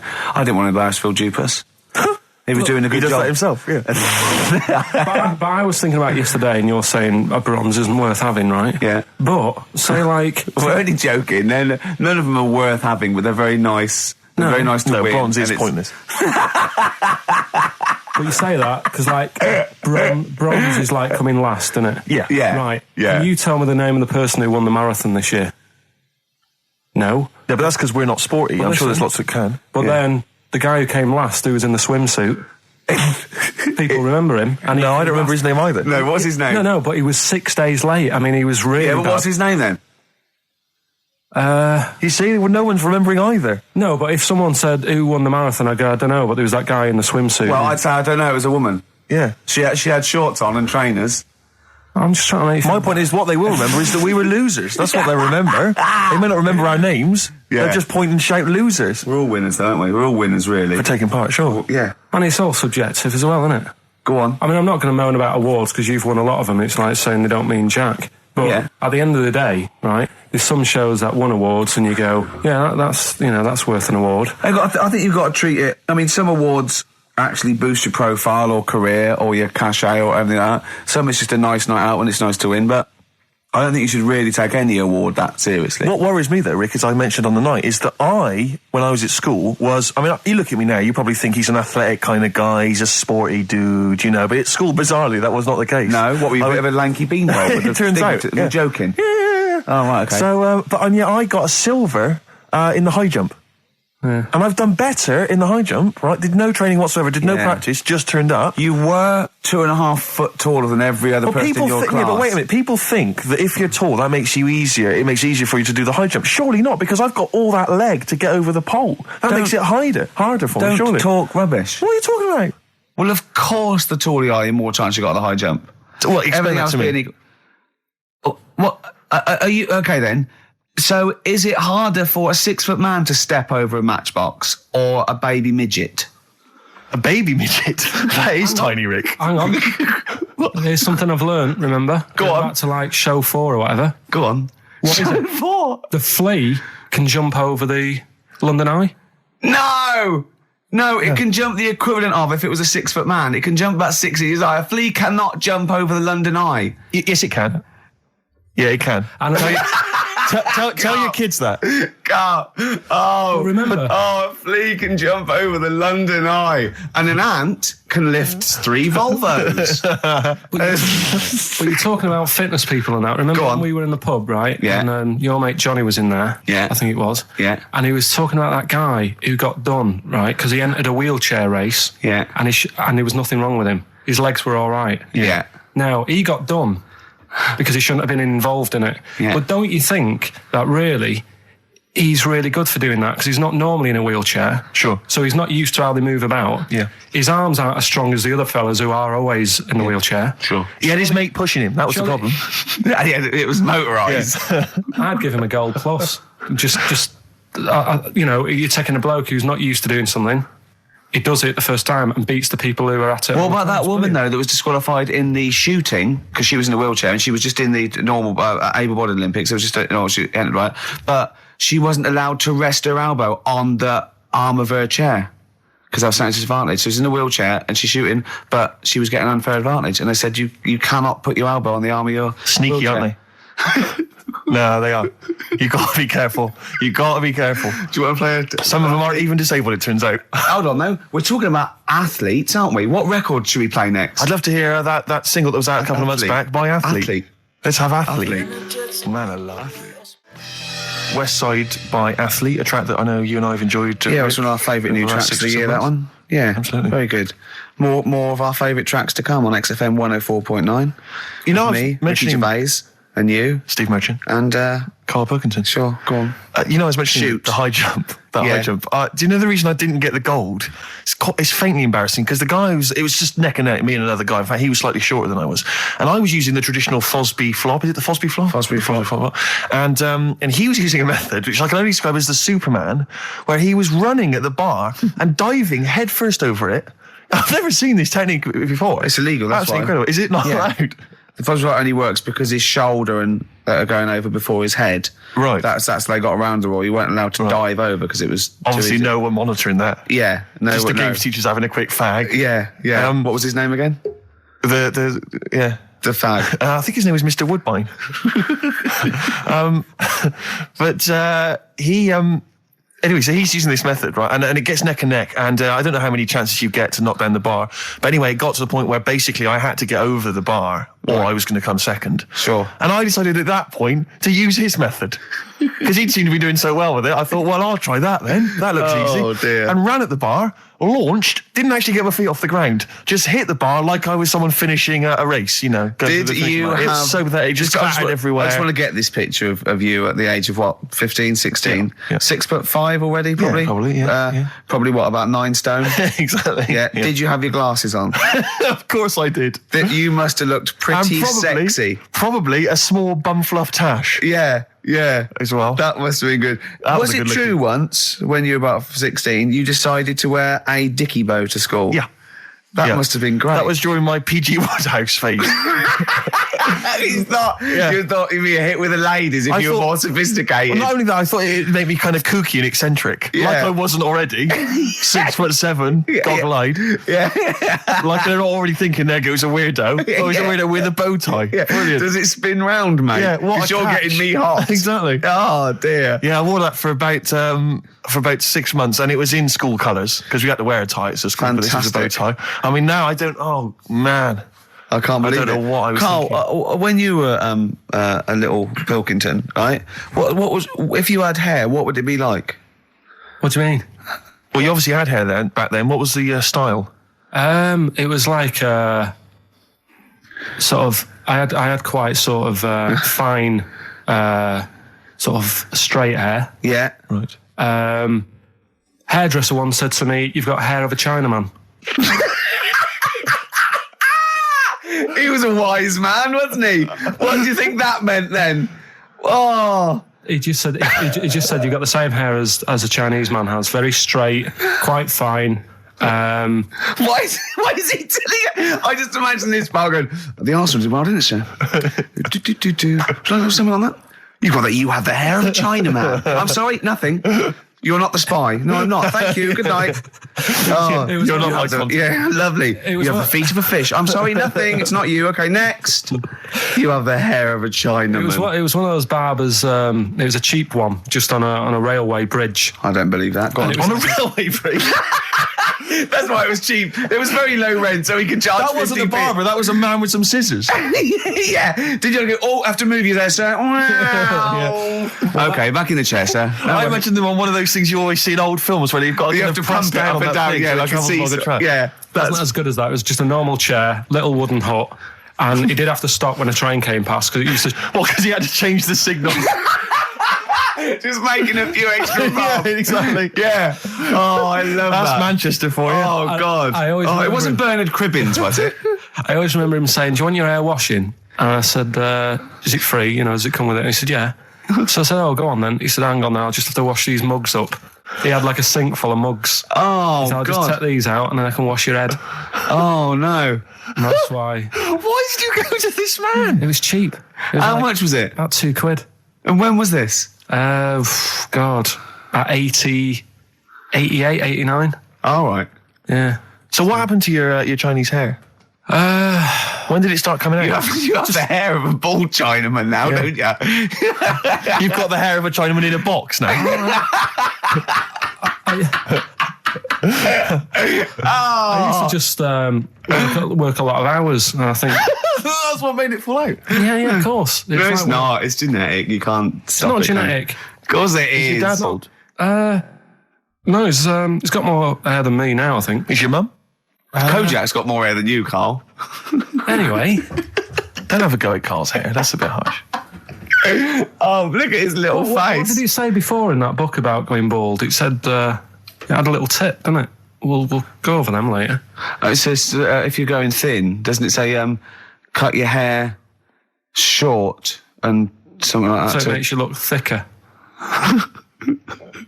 Yeah. Oh yeah, we got people who are offering Karl lots of. We're coming up to that. In Yeah, a few, we'll few go through that. minutes. So obviously we to win that BAFTA bag. Shall I remind people what the competition was? Yeah. Last week we were giving away this bag that we got signed by various celebrities at the BAFTAs, and we asked you to email or write in with your suggestions as to what you have that you could swap for the bag, and it has to be something that will enhance Karl's life. We've had quite a lot of suggestions. I'll go through those a bit later, but they're some of them are quite eccentric. Meanwhile, I'm going to play one of my favourite songs off one of my favourite albums. I look forward to hearing it. It's Radiohead, it's the Bends, and this is Black Star. Go for it. Black Star by Radiohead off the Bends, one of my favourite. We're going to be playing lots of our favourite tracks, aren't we? Mm-hmm. Also, I've put together some of my favourite adverts. So I'd like to play that All City show, that BT advert, something about London Transport, and what else have we got in there? Blockbusters. Have you got Blockbusters? I'd love to hear that. That'd be great. Sugar Cubes. Hit. Yeah, on XFM 104.9. Our last show till August. Absolutely. Sorry about that. We'll miss it. We can't avoid it really. We've got to go away and do some filming, and they're only going to miss you anyway, Karl. They can do without us now. Zoe Ball's on. Yeah, Zoe Ball. And who else is after her? She's not doing the whole run, is she? Yeah, I think so. Is she doing the whole 3 months? Is she? Yeah. Tell her not to get too comfortable. All right. Right. Don't let her feet. And don't let Big Boy Slim come in with her because he mixes up the records, doesn't he? And ruins them. Yeah. Hey, talking about DJing. Go on. You know, I did that storming set the other night yeah. for XFM. Yeah, sure, yeah. Go on. This was down at a little club, in case you weren't aware of it. Yeah. Anyway, I went to the Sony's the other night. Yeah. Karl Pilkington sidles up to me, slips me an envelope.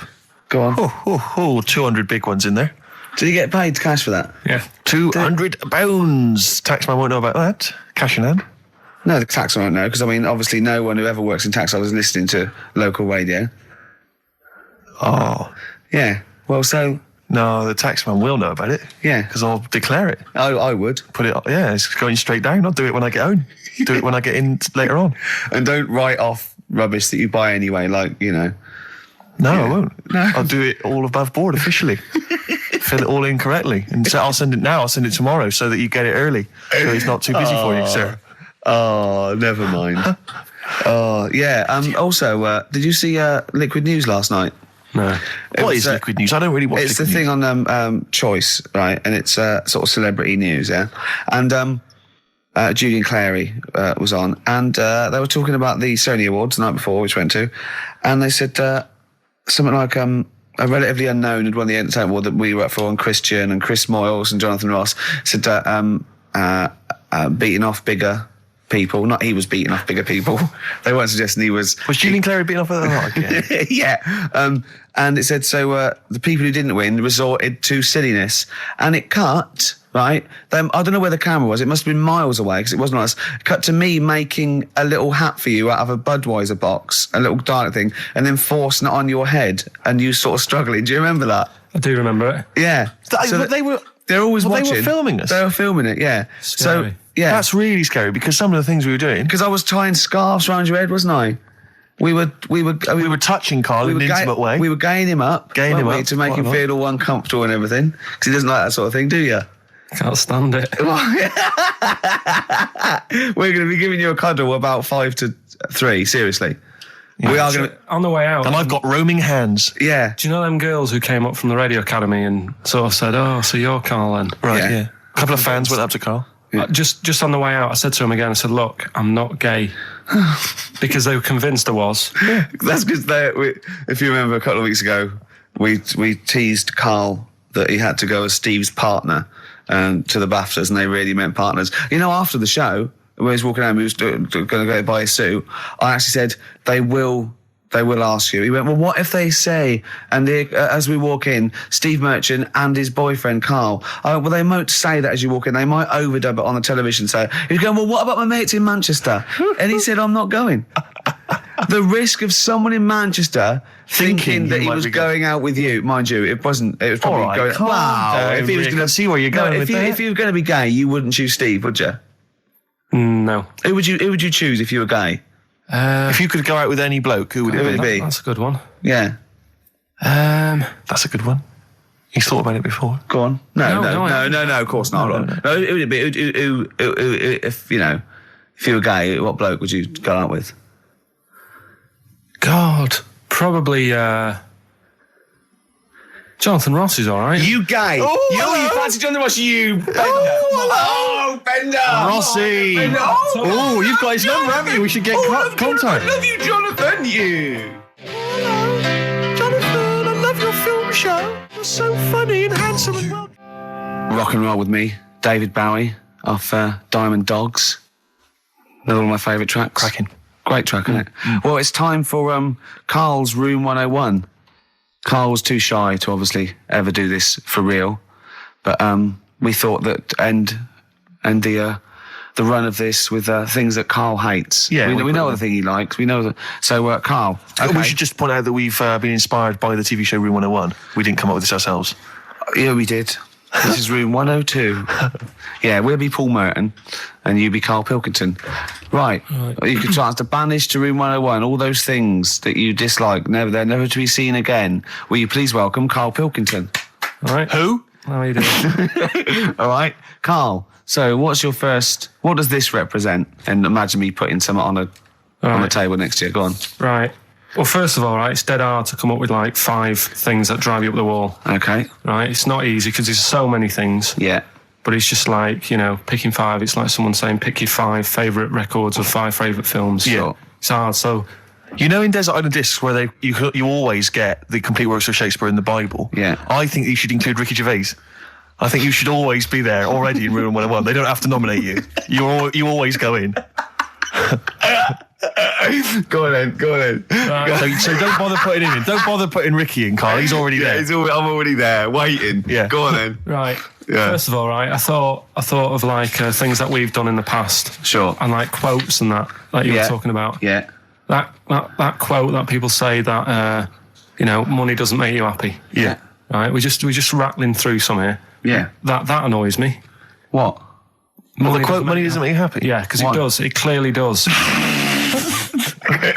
Right. Without it, life's pretty dull, isn't it? Yeah, good. Right, so that's like a little short thing, and then that sort of makes you think about people with money. There was a program on in the week. I don't know if you saw it, Steve. The one Posh Loaded. That was brilliant, wasn't it? That was a great show. So annoying. Oh yeah. There was a girl on there, right, who's from a rich family and that, and it's not her fault. She's from a rich family.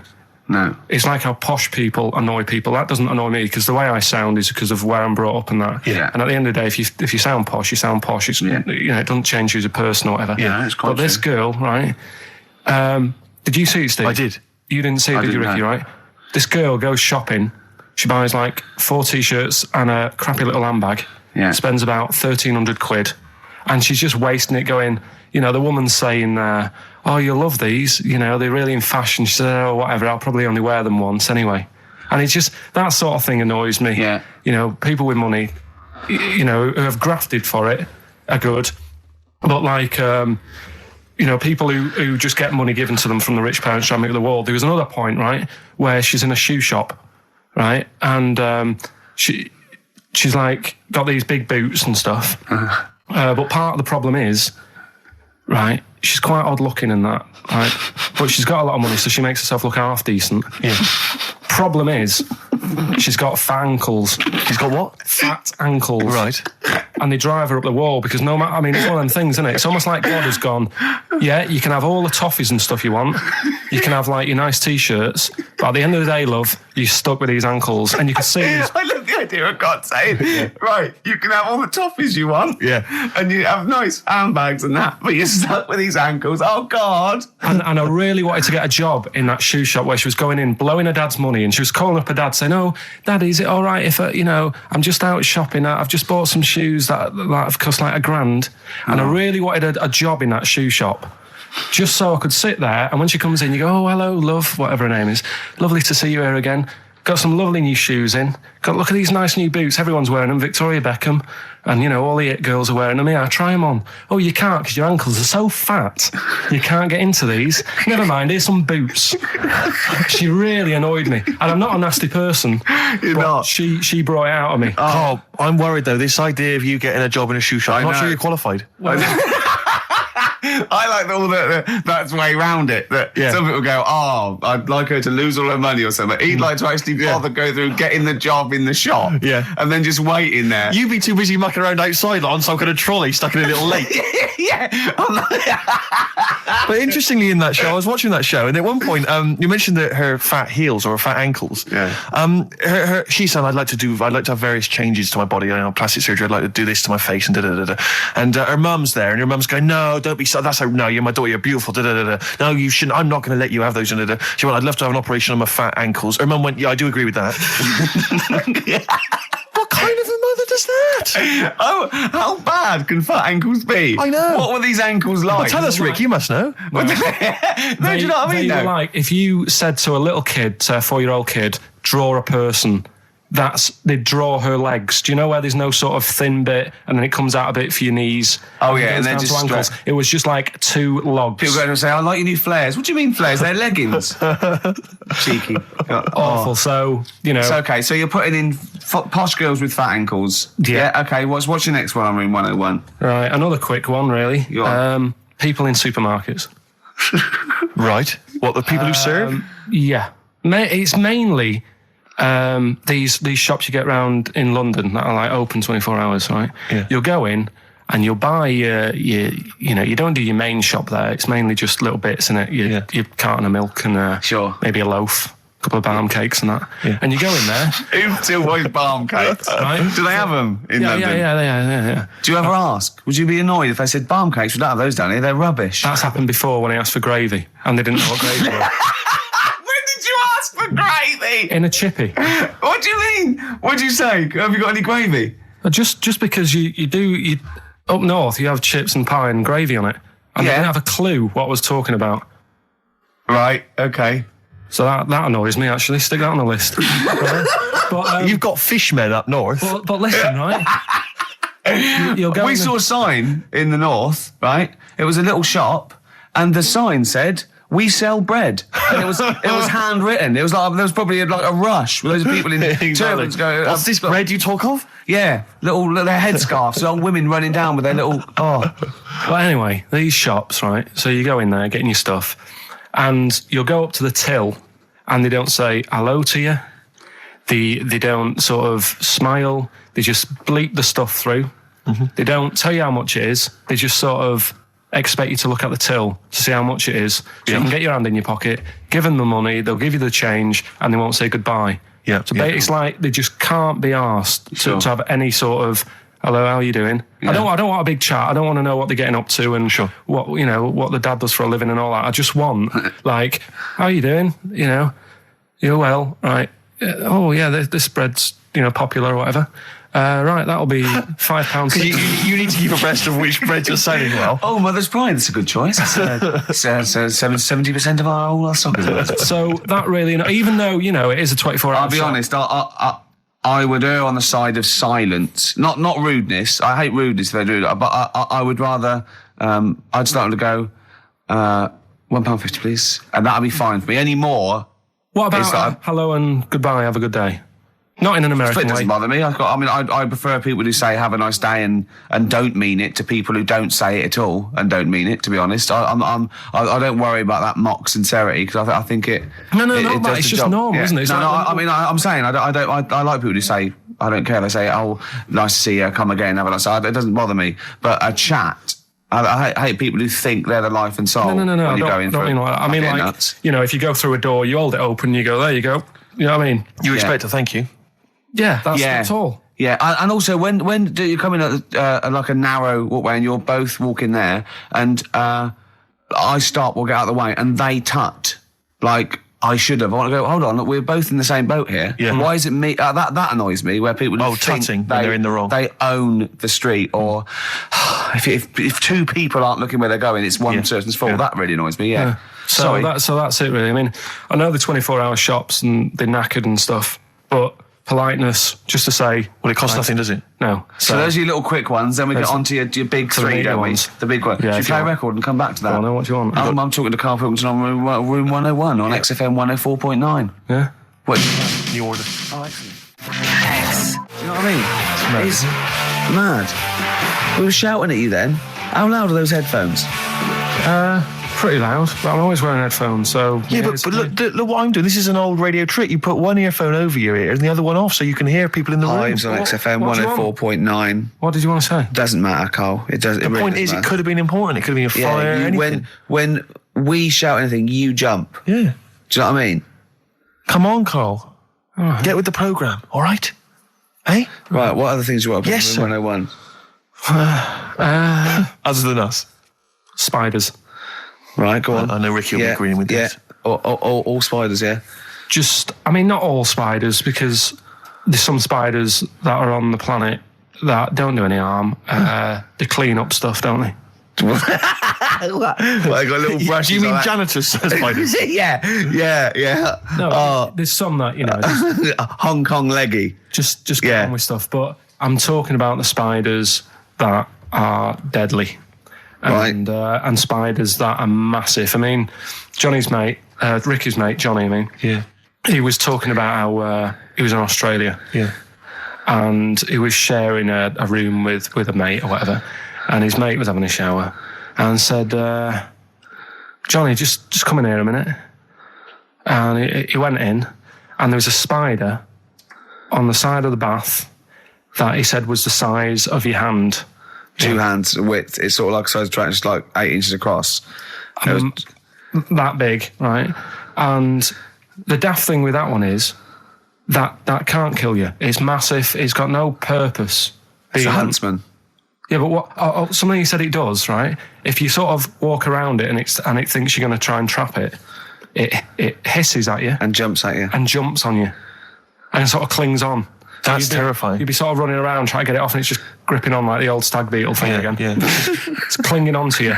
But there is what I don't understand is, why is that spider that big? Because no doubt it only eats stuff like normal spiders do, but it needs to eat more of them because it's a bigger lad. Right? Yeah. And it doesn't actually do anything. It's not like...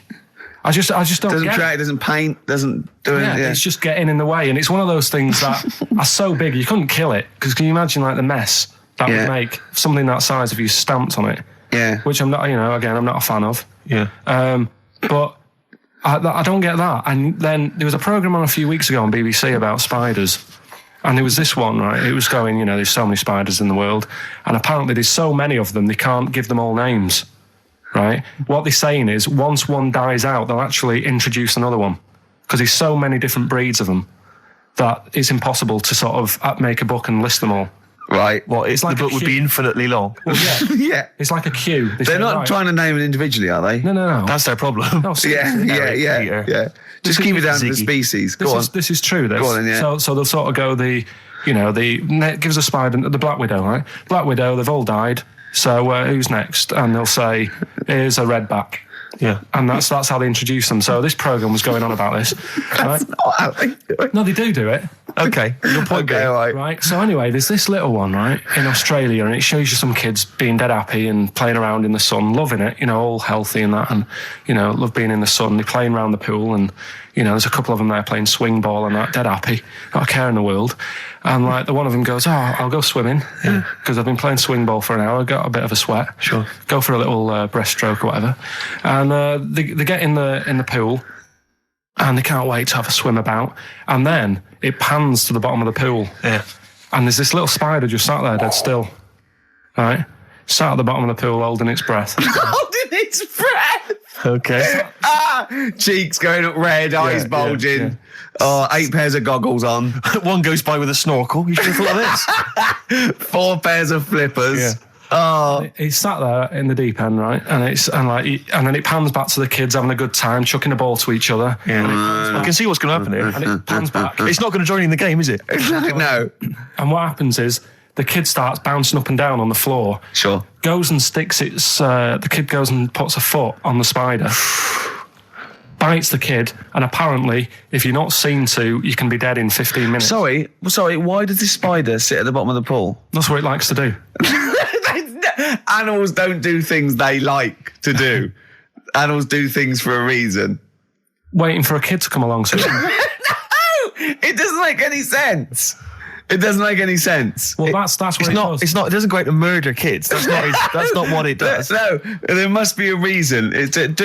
I mean, if you just stopped when you watch these programs and don't get involved with the music and the odd, why does it sit at the bottom of the pool? There must be a reason. It either goes there for protection, food, it does it for a reason. It doesn't go there to wind up swimmers. Yeah. There must be a reason. If anyone's watching, please, if you're watching that program, I don't know about this spider. What's the name of the spider? I'm not sure. Okay. Well, it did say- 08700 800 123. Is it the Duncan Goodhue? Is it Paul? I mean, I don't know. Maybe it does go into other things like ponds and that, and maybe it does the same for ducks if a duck stands on it. But why? The duck stands on it. Why? Oh, I love your brain. Probably because eventually, a kid can get saved if it's seen to in 15 minutes, but a duck is just going to wander around and go, God, I don't feel well and what have you.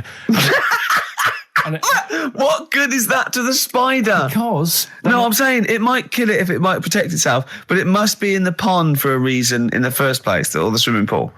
It must be down there for a reason. It must have another agenda, evolutionary wise. It can't just do it. Could it be in training for the Olympics? unless it is just cooling.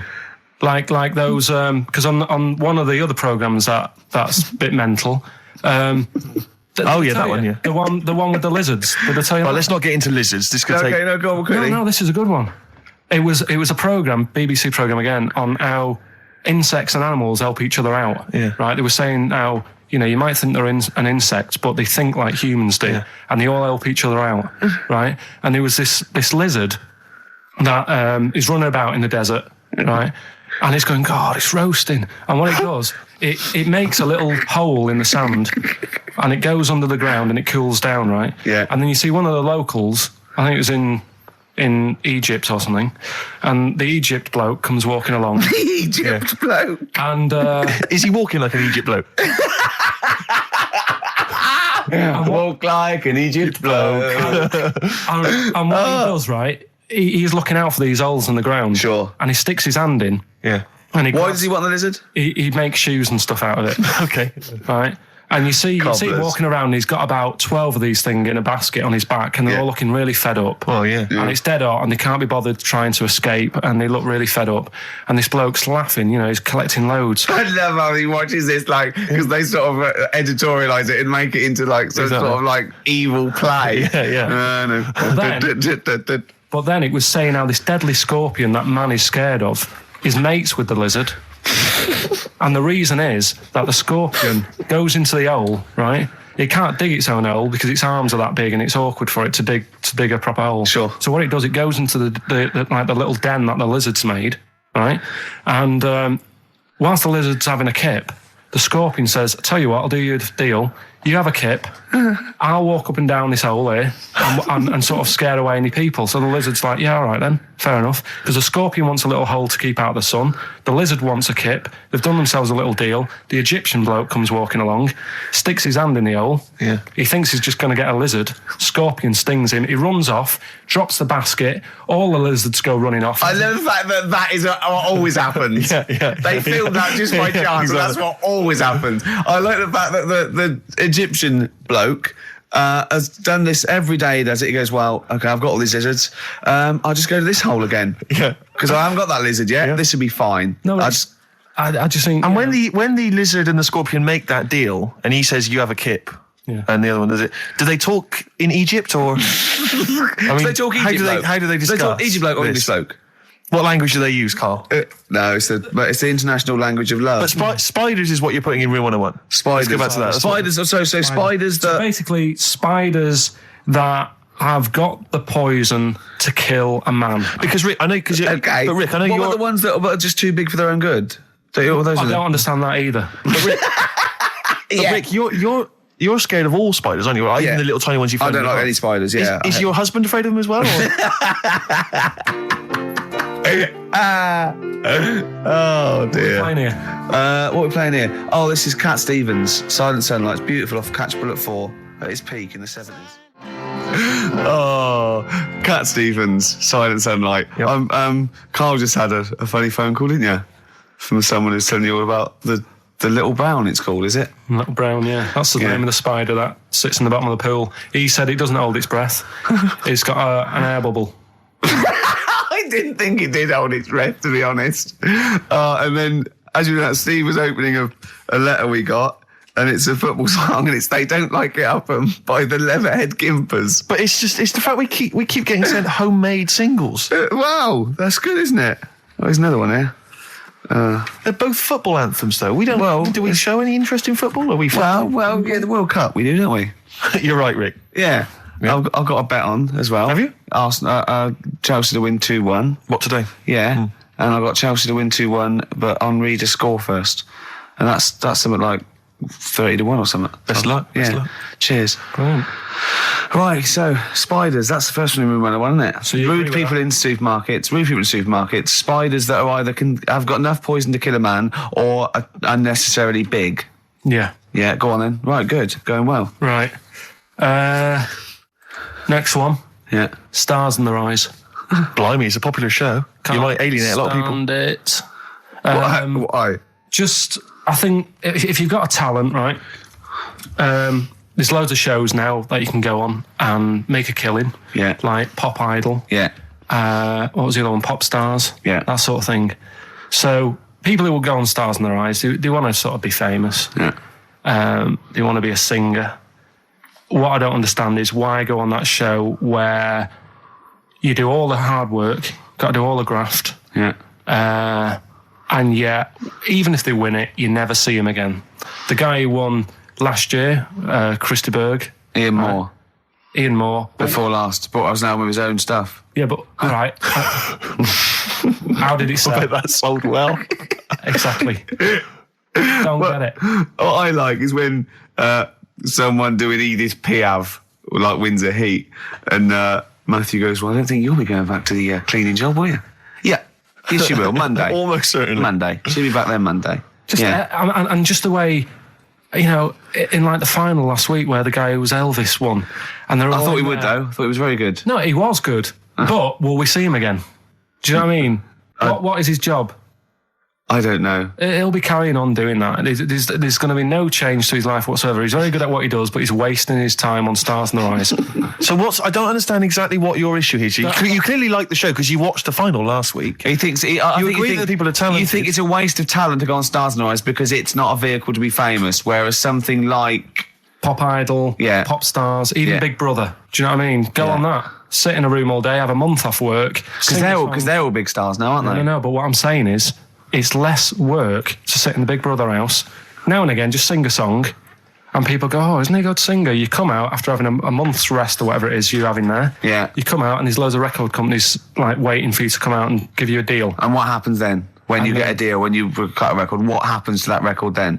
Then it's either sells or it doesn't. And actually, what happened to it? It didn't sell. No, none of them did. But what I'm saying is that is a lot easier to do than all the graft that you have to do on Stars in Their Eyes and the pressure. What would you rather do? Buy Craig's Christmas record Yeah. or Ian Moore's classics? Probably Craig, just because the guy on Stars in Their Eyes really thought he was better than Christy Berg. When he was singing, and I think I'm better than Christopher. he was singing, and Christy Berg came walking on. Did he cry? And he didn't stop and go, "Oh, I can't believe it, my big fan." He was sort of carrying on, like, "Don't interrupt me, I'll have a word with you in a bit." You think you should show the man he's actually making a little bit of living off? Yeah. Emulating. A bit of respect. A bit more respect. And the most annoying thing... I imagine them arguing, resting each other's floor, saying, "I'm Christa Berg. No, I'm Christa Berg." Like two ventriloquist dummies just having a fight in the dressing room afterwards. But the most annoying thing of all with Stars in Their Eyes, people who go on and do people like... say, like, I think last year, someone went on and did Lamal. Now... If you want to... Because the whole idea is with Stars in Their Eyes, you get work off the back of that show by like companies, don't you? Saying, who will we book? Yeah. You could get the real Lamal for about 30 quid. So why have an imitator? Well, it seems to me, though, Carl, the problem is that show's been running so long that all the big names have already been done. So it's going to end up having to be, isn't it, Lamal or some old kind of 50s singer you've never heard of? Isn't that the problem? I remember when it's just Eddie Reader was on there. You've had Eddie Reader, but it's just a karaoke contest. It's just I think you're assuming that everyone on there wants to get a recording contract. They do, Steve. Okay. In that bit at the back where they say and the votes are coming in, let's have a look at the tension now that's going on, and they sat there and they really think they are Elvis and they are Luther Vandross. Sat there and like if they were all sat there having a laugh. Woke up this morning, looked at your picture just to get me started. Filth. If they were all sat there sort of thinking, oh God, this is a bit of a laugh, innit? But they're not. You can see that they all really want it. And it's like... So what I'm saying is, who are you putting in Room 101? Are you putting in the people who are just there to have a bit of fun? Everyone involved in that show. Including Kelly? Yeah. He's a talented guy. You don't care? No, he's going in as well. He's in there first, and then everyone who enters it, the people who go and sit in the audience, everything. What would you do Saturday night? You'd love the show. You watch it every week. It was just on when I was getting ready to go out, and there's nothing else on at that time. Sure. And it was the final on Saturday night as well. Yeah, you got to watch the final, the live final. The final. Yeah. Well, who would you do if you went on the show? Moby. I'd probably do... Ooh. It's not that you look like them, though, is it? No, you sound like... because they wouldn't let me on as Tracy Chapman. I was furious. That's annoying. Because I sound just like her, but they said... No. Bowie. You do Bowie? Yeah. Can I hear your impression? No. Well, come on. No, because you just said if you could go on and what have you. I'm saying that. Well, it's got to be someone you can do. I mean, obviously, I'd go on as Will Smith because I can do the rapping. Yeah. I can't do it. I'm not a good singer. I've never really been into singing.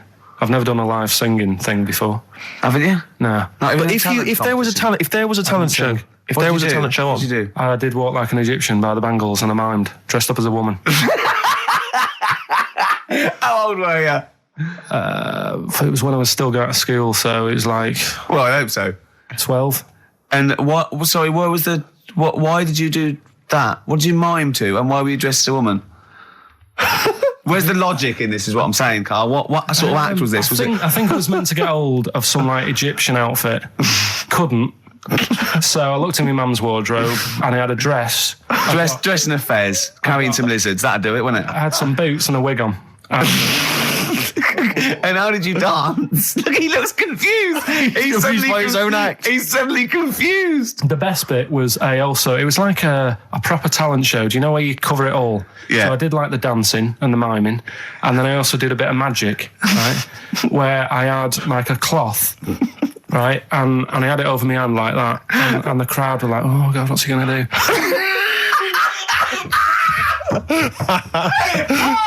Of course they were. Go on. And what was the trick? They weren't saying that. And the crowd going, "Oh, what's the great?" There's one chorus. Ooh, what's he gonna do? Oh, what's the great Pilkington gonna do? So what I did was, I was stood there teasing them, and teasing the audience. Yeah. And I pulled I said, I'm gonna make a bird appear before your very eyes. Okay. And I pulled the tea towel off, and I just had hold of an egg.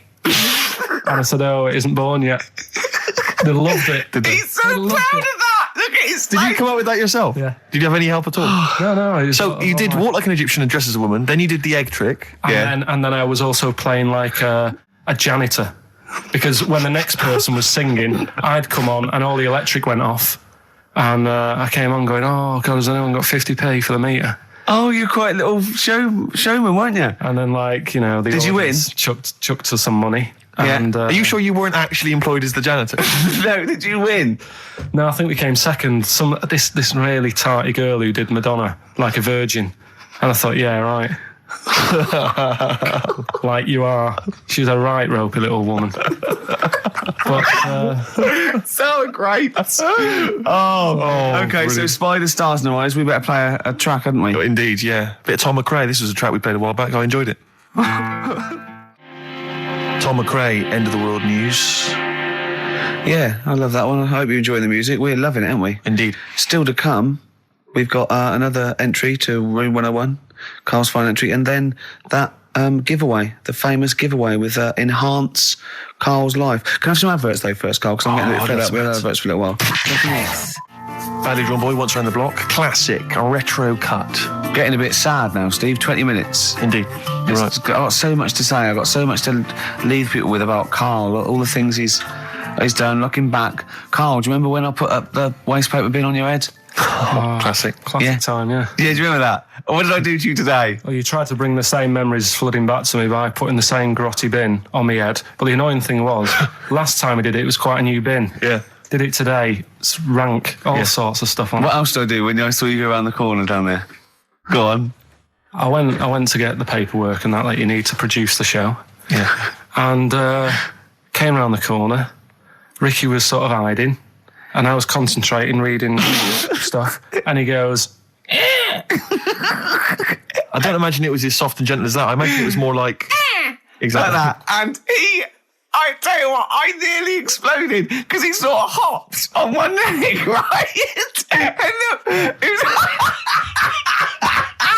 he sort of, I don't know why I'm doing this, but he sort of was walking like that and looking down, and I went, and he hopped like that, and his weight was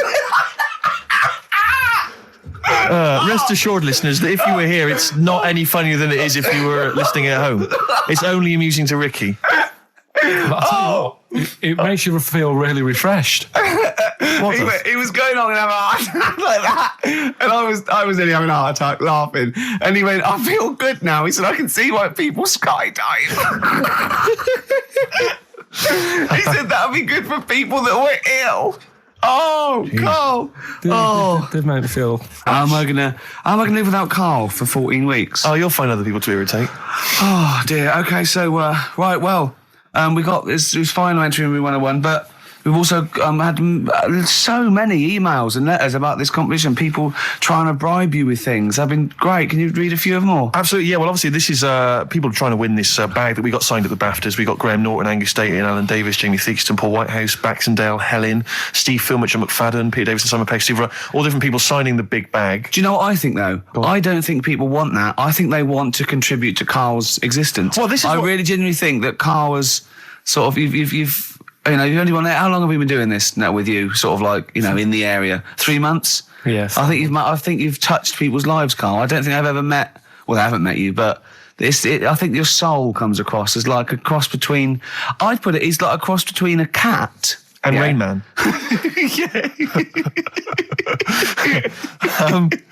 But we've had quite a few which are. Which obviously want to kind of further your education. Obviously, when we're off air, this is something we're worried that's just going to dry up, and we've tried hard to educate you. So lots of books, lots of people suggesting books, the Giant Book of Mysteries. And I mean, if you chose this one, Karl, it tells you how 3,000 Japanese soldiers literally vanished overnight, real life accounts of vampires, the man who planned his own crucifixion, the famous Ghostbuster, Harry Price, and lots of things about spontaneous combustion. Is this the one about the one with the hairball? That's not got the one with the hairball in there. I'll have to dig that one out for you. These sort of books are the thing that I'm after. This is what you're interested in. I've brought in one as well. It's a friend who works with Jane, my girlfriend, called Liz, and she wants to put this forward. And this is Trade Secrets, everything you will ever need to know about everything. And it's just like little tips. You know what I mean? But there's so many things competing with that. You see, there's another guy who sent in, he wants to give you a video entitled Making Love, Parts 1 and 2, an instructional guide. I imagine you'd enjoy that, Karl? Nah. No? Nothing they can teach you? Nah. Sure. The Reader's Digest book of strange stories and amazing facts again. Other stuff here. Why cats have 9 lives, Karl? Well, hang on a minute. Why meteors are likely to destroy Earth in the next 100 years? You're wasting your time. Okay. In this Trade Secrets book, Yep. Listen to this for a tip. Make a necklace from electrical wire. That's a good idea. But don't plug it in. What about... Doesn't say that. What about this then, Karl? Because obviously we're concerned that you didn't get your GCSEs or you didn't get as many as you'd have hoped. There's a guy here, this is Victoria, and she's saying she's more than willing to give you all of her awards and certificates. She's got 6 GCSEs, 6 A's and 4... She's got many GCSEs, in fact, 6 A's, 4 B's, 3 A levels, and a master's degree in philosophy. She's willing to give you those certificates. She says you will be the proud owner of qualifications. As the owner of qualifications, she has found that anything she says is invariably believed and that she's popular and very happy. She's willing to give you those qualifications. That's pretty impressive. You can claim they're your own. You have to change your name to Victoria, but other than that, I can see no problems. and you have to put a dress on and a fez. It's nice. More like an Egyptian. But you see, there's lots of educational ones. Then there's other things which perhaps less useful to you. This is doesn't say who it's from, but I think it's Ruth, and she's happy to give you a statue of an ostrich that she made when she was 7. What about that? All right, you love birds, you love animals. Yeah, apparently statue. The legs fell off under the weight of the body, so now it's just a legless ostrich. But even so, Even so, I've only got a small flat.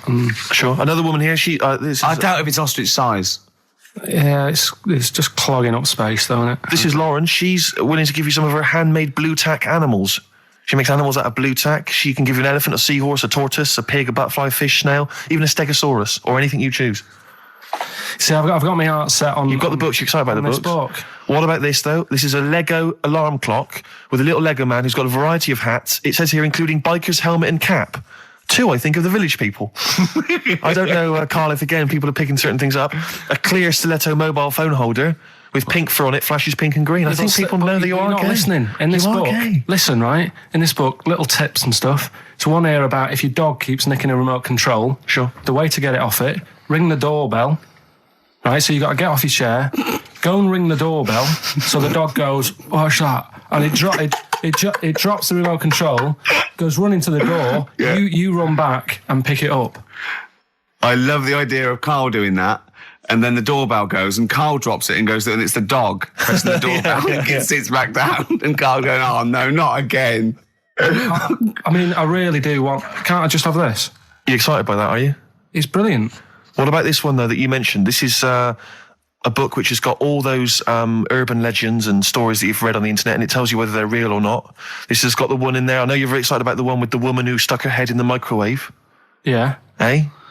All right. It's not all right. So basically, she's saying here that whenever Ricky says, "Oh, it's not true," you can dispute that with your book. Yeah. What do you think then, Karl? Do you ever think about all these gifts? And There's then so come much back? stuff, isn't there? Should we play a record and then come back? Have you found something you like in there? You're so undecided, Karl. I really like this book. Go on, and what is it? What else you found? What tip? God, there's loads of stuff in here. Let's just pick one at random. Don't be too tidy. Leave some areas for helpful garden animals to hide in. So when you're cleaning your garden and that, you know, it might look a bit of a mess, but think about the animals that are walking about at night in the dark and stuff. Yeah. Just little things you don't think about. Yeah, because they're pointless. Yeah. Okay, then we'll just play a record. Karl, there's so many to decide on. Yeah. All right, what are we playing, Steve? This is something from a little compilation that came free with a magazine called Comes With a Smile. It's a good little magazine. And this is by Matt Pond, PA. It's called Night's End. I suppose there's a little bit of New Country, which we don't play often, but there's some nice tracks floating about. Nice. And that's Very Matt nice. Pond, PA, Night's Well, End. I'm getting very sad now. 10 minutes to go and so much to cram in. Now, thing is, Karl's fallen in love with that book, but I feel a bit bad letting a friend sort of win when all these lovely people, these regular listeners, so I don't think you can have that. But I'll tell you what, I'll borrow that or I'll buy it for you. So you can have that anyway. What have That's you found safe. in there? You're going home with that. What have you... Avoid washing up by boiling the bag food. See, I could see why you'd love that. Exactly. Is there anything else? What other things have you caught your eye though? Put that book down. Yeah, go on. Well, One of our regular listeners who actually wants the bag and wants to be part of your life. Come on. Well, Richard emailed in, right? And he's got a book which is similar to the one I like there. Yeah. Which has got like 180 stories in it. So I mean, most of them are like true, I think. Do you know? I was telling you that story about the woman who put her head in the oven to dry her hair Yeah. because she liked the way. And she boiled her brain. Yeah, she stuck it in a microwave. Avoid washing your hair by boiling the brain bags. So she put her head in the microwave Yeah. and boiled her brains. Yeah. And boiled her brains. Sure. She thought she'd get the same result as she did from the oven, but it all went wrong and that. And What do you mean? She used to dry hair in the oven and she just like went modern. Apparently, it's like what punks used to do. You get a different sort of heat off an oven than you do off a hairdryer, right? Sure. So she thought, well, I'll do it in half the time, use a microwave. Sure. She was busy. I She don't was late. understand how you can get your head in a microwave. It only works when the door closes. Yeah, but you jam the little thing, don't you? Well, don't say that. Don't say that. Don't tell. I don't think it's possible, but don't. Of course it is. Yeah, well, but anyway, don't do that. he remembers that story and said, I've got a book full of stuff like that. And he sort of sums up a little story that's in the book about this girl who, she had long hair, right? And she used to always mess around with it. And she's sucking on it. Do you know like how girls girls do with the long hair. They sort of mess around with it and stuff. Yeah. And she's sucking on it all the time. And she was doing this from the age of like 10. And then, I don't know, she's probably about 30 odd. And she's doing this all the time. Guessing. And she goes, oh, God, my belly's hurting today, mum.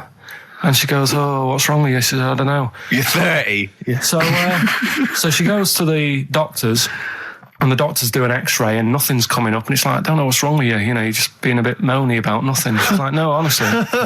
He's a very intolerant doctor. Yeah. She said, this is Piss off. this is really hurting. I don't know what's up with it. So anyway, they found out some sort of system of looking at what was going on. Yeah. And apparently, X-rays? No, it wasn't X-ray, because X-ray didn't show it up. Okay. It was something else. So anyway, it's only gone and turned into, like, she's been sucking her hair for so many years Sure. that little bits had come off. Sure. She's got a giant hair ball in her belly. Wow. Right? Yeah. Which was like huge, the size of a rat or something like that. Right? The size of a... It's so interesting what he chose. The size of a rat. No. Well, the funny thing is, when they eventually got it out, the mum was like, you know, oh God, it was terrible. And that's what she actually said. It looked like a dead rat. Oh, right. And it was in her belly, and that's like what was causing all the pain. Sure. And apparently your belly acids don't kill hairs because they're so fine it can't handle it. Yes. Right. So you go for that book, are you? That's the one I want. Who's the winner then? Who's the winner of the lovely BAFTA What's bag? his name there? Richard Scholar, is it or something? Yeah, Richard, Scular or Scowler or something. So he's the winner. So check it out. You're going to get that book coming to you. I'll borrow this book for you. I need an email within like 5 working days to sort of... So what's your email? It's karl.pilkington@xfm.co.uk. Okay, lovely. I want an email from this guy, and I won't be sending the bag out until I receive the goods. Okay, right, good. enough. Well, we've only got a few minutes. I want to play Suede and I want to end with the Smiths track. So let's play this. What is it? Suede, Stay Together. Lovely track. My favourite Suede track of all time there. Well, we're that's nearly it, Karl. Right, what's your last Room 101? Oh, God. It was holidays. Holidays. Well, You want to put holidays in room 101? people who are sort of annoying on holiday. Oh, yeah. Do you know when you go away? Oh, yeah. It's sort of touched on this before. Is this going to be the Scouse guy? Yeah. Go on. Oh, it's so long now. I mean, it was a holiday when we went to Tunisia. And the Scouser pissed you off. Surprise, surprise. Yeah. Yeah. But the annoying thing was, you know, when you go on it was a cheap holiday, and like the lesson here is, you know, if you want a good holiday, you got to like spend some money. Yeah. And we didn't on this one. We spent about, I don't know, 400 quid for 2 of us for like a month or something ridiculous. And we got there, and, you know, you get to the hotel and you go, we have made a mistake. You know, it's a ropey hotel.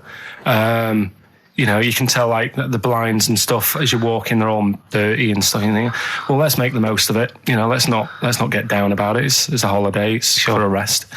And you try and make the most of it. And we had to meet. You know, like you have one of those things where you get to your destination and the rep says, right, you know, go and unpack your bags and that. Go and sort yourself out in the room.